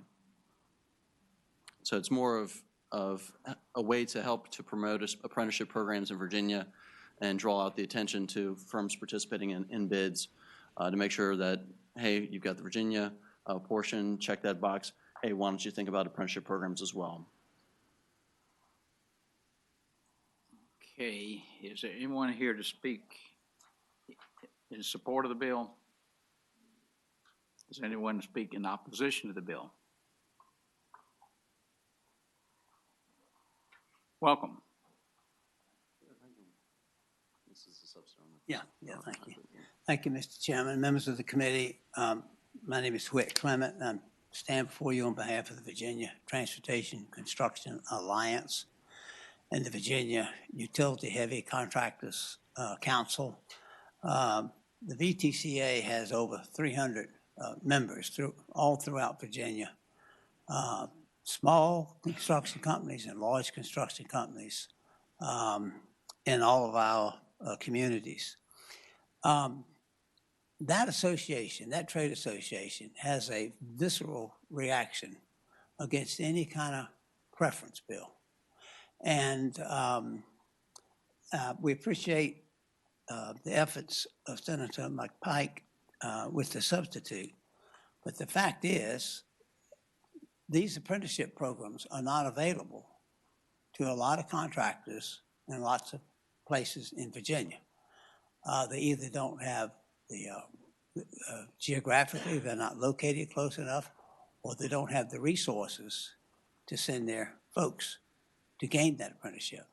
So for that reason, we must respectfully oppose the substitute and hope you will not move it forward. Thank you. Thank you. Welcome. Mr. Chairman, members of the committee, Phil Abraham on behalf of the Old Dominion Highway Contractors Association. This is certainly better than the original bill. And we have members who participate in apprenticeship programs. I'm not sure if they are registered in this apprenticeship program. They do them through the community colleges. We just basically have a policy against giving preferences through the contracting process. And I think if there's a tie, we prefer that it be done by lot than just to give an advantage to someone who's registered in this particular program. Thank you. Thank you. Welcome. Mr. Chairman, members of the committee, Katie Payne with the Associated General Contractors, and we share the same concerns about any kind of preference in the state code. Again, I like this version better than the first one, but we still have concerns. Our members, the average contractor company has 9 employees. Those are typically too small to have an apprentice. So we think this is going to benefit the very large companies at the expense of the smaller ones. And another concern that someone had mentioned is that a company could sign up to participate in the program without actually having an apprentice and still get this preference under this bill. Yeah, thank you. Anyone else wish to speak on the bill? I think there's 2 other people in the room that haven't spoken against the bill yet, Mr. Chairman. And I'm just kidding. I am concerned about what it would do to small business. We had a good discussion about small business a while ago, and this seems to be going in the exact opposite direction of those small businesses. Mr. Chairman, what I would indicate is, if you remember last week, I discussed about this bill before we passed it by for the week, is we spend billions of dollars educating our kids. We spend billions of dollars in acquiring various goods and services in local government. We do many things, but yet we don't actually connect the dots with our policy value statements. This is one small way and a very small fraction of a policy statement to do that.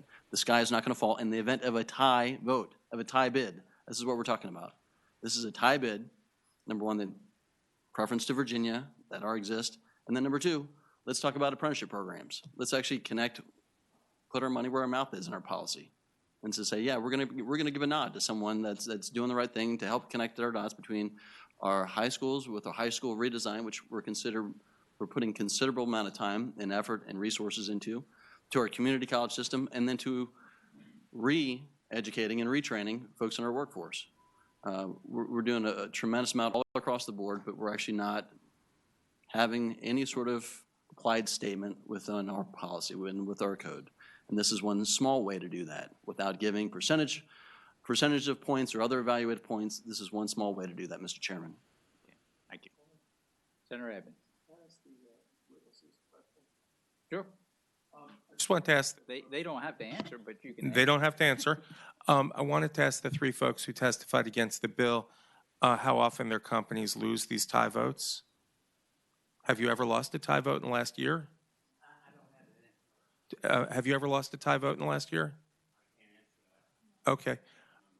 I just wanted to suggest we're already giving, as Senator McPike said, first it's a bid that you win or you don't win, and then if you don't, it's based on Virginia businesses.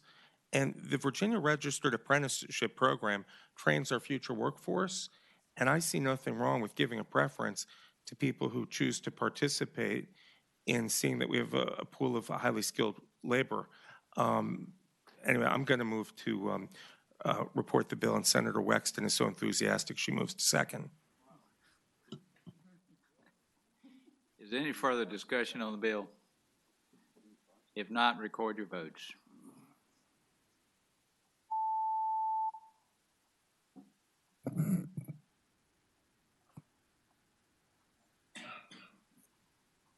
Ayes 6, noes 9. Thank you, Mr. Chairman. Okay. Senate Bill 652 is next, and we also have a substitute. Properly moved and seconded, the substitute be adopted. All in favor, say aye. Aye. All opposed? All right, that one is adopted, okay?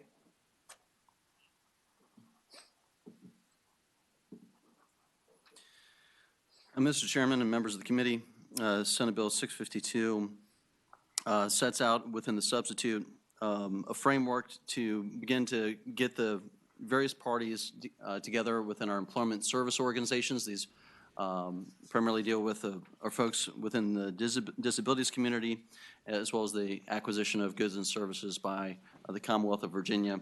I've had a number of stakeholders work between the Department of General Services, our folks at the Department of Aging and I can't speak today either. It's late afternoon. Rehabilitation Services, the Virginia Board with the People with Disabilities, and also Virginia Access, as well as the Division of Purchase and Supply to work through the basic provisions in the back on page 3 of the bill, work through a number of different things in stakeholders group to work through various ways to promote the acquisition of goods and services for persons with disabilities, Mr. Chairman. And I know there's a few folks here that have been waiting to speak to the bill. I think this is a number of different issues where folks have different competing interests, which is why the substitutes before you to get folks into the room and working through the various issues to help to promote these activities. While they come up to speak. Mr. Chairman, Senator just a quick Reeves. question. And I'm trying to go through the substitute. Senator Eastep left me some notes that said the bill, I guess, in its original form had conflict with the Virginia Department of the Blind, 2.2-4344 and 2.2-1118. Does the substitute address that? This is really, the original bill was a much more aggressive You're plan. shaking her head behind you. You have a lifeline behind you. Yeah, this one brings it to a much different approach to really getting the stakeholders to address the issue, so. Okay. Anyone wish to speak in favor of the bill? Welcome. Mr. Chairman, members of the committee, my name is John Smith with the Virginia Board for People with Disabilities. We support the bill. We thank the Senator for the work that he put into bringing in stakeholders to get a bill that satisfied the concerns of a number of individuals. We think this sets a good framework to get folks into the room to talk about how to make good policy recommendations in this area. Did you wish to speak in favor? Just very quickly, I'm Colleen Miller from the Disability Law Center of Virginia, and I really want to thank the Senator for working with the stakeholders to resolve all the differences. I think this bill does it. Thank you. Thank you. Senator Reeves. Does this substitute cover those two code sections? Well, I think the Virginia Department for the Blind and Vision Impaired will be at the table. All this bill does at this point is bring people to the table. It doesn't actually set up any conflict. Mr. Chairman, line 61 includes that provision, Senator Reeves. Welcome. Mr. Chairman, Sandra Gill, Department of General Services. We appreciate Senator McPike working on this bill with us, and we look forward to working on the work group together. Okay, thank you. Welcome. Karen Tefelsky with the Virginia Association of Community Rehabilitation Programs, and we also thank Senator McPike for carrying this bill. And on behalf of ESOs and community rehab programs statewide, we appreciate your support. Thank you. Anyone else we speak in favor of it? Anybody wish to speak in opposition? I believe that the way the substitute drafted, it probably does not need to go to finance, but when I receive a letter saying send it to finance, it has to go up there. So the proper motion is to, all right, properly moved and seconded. Record your votes.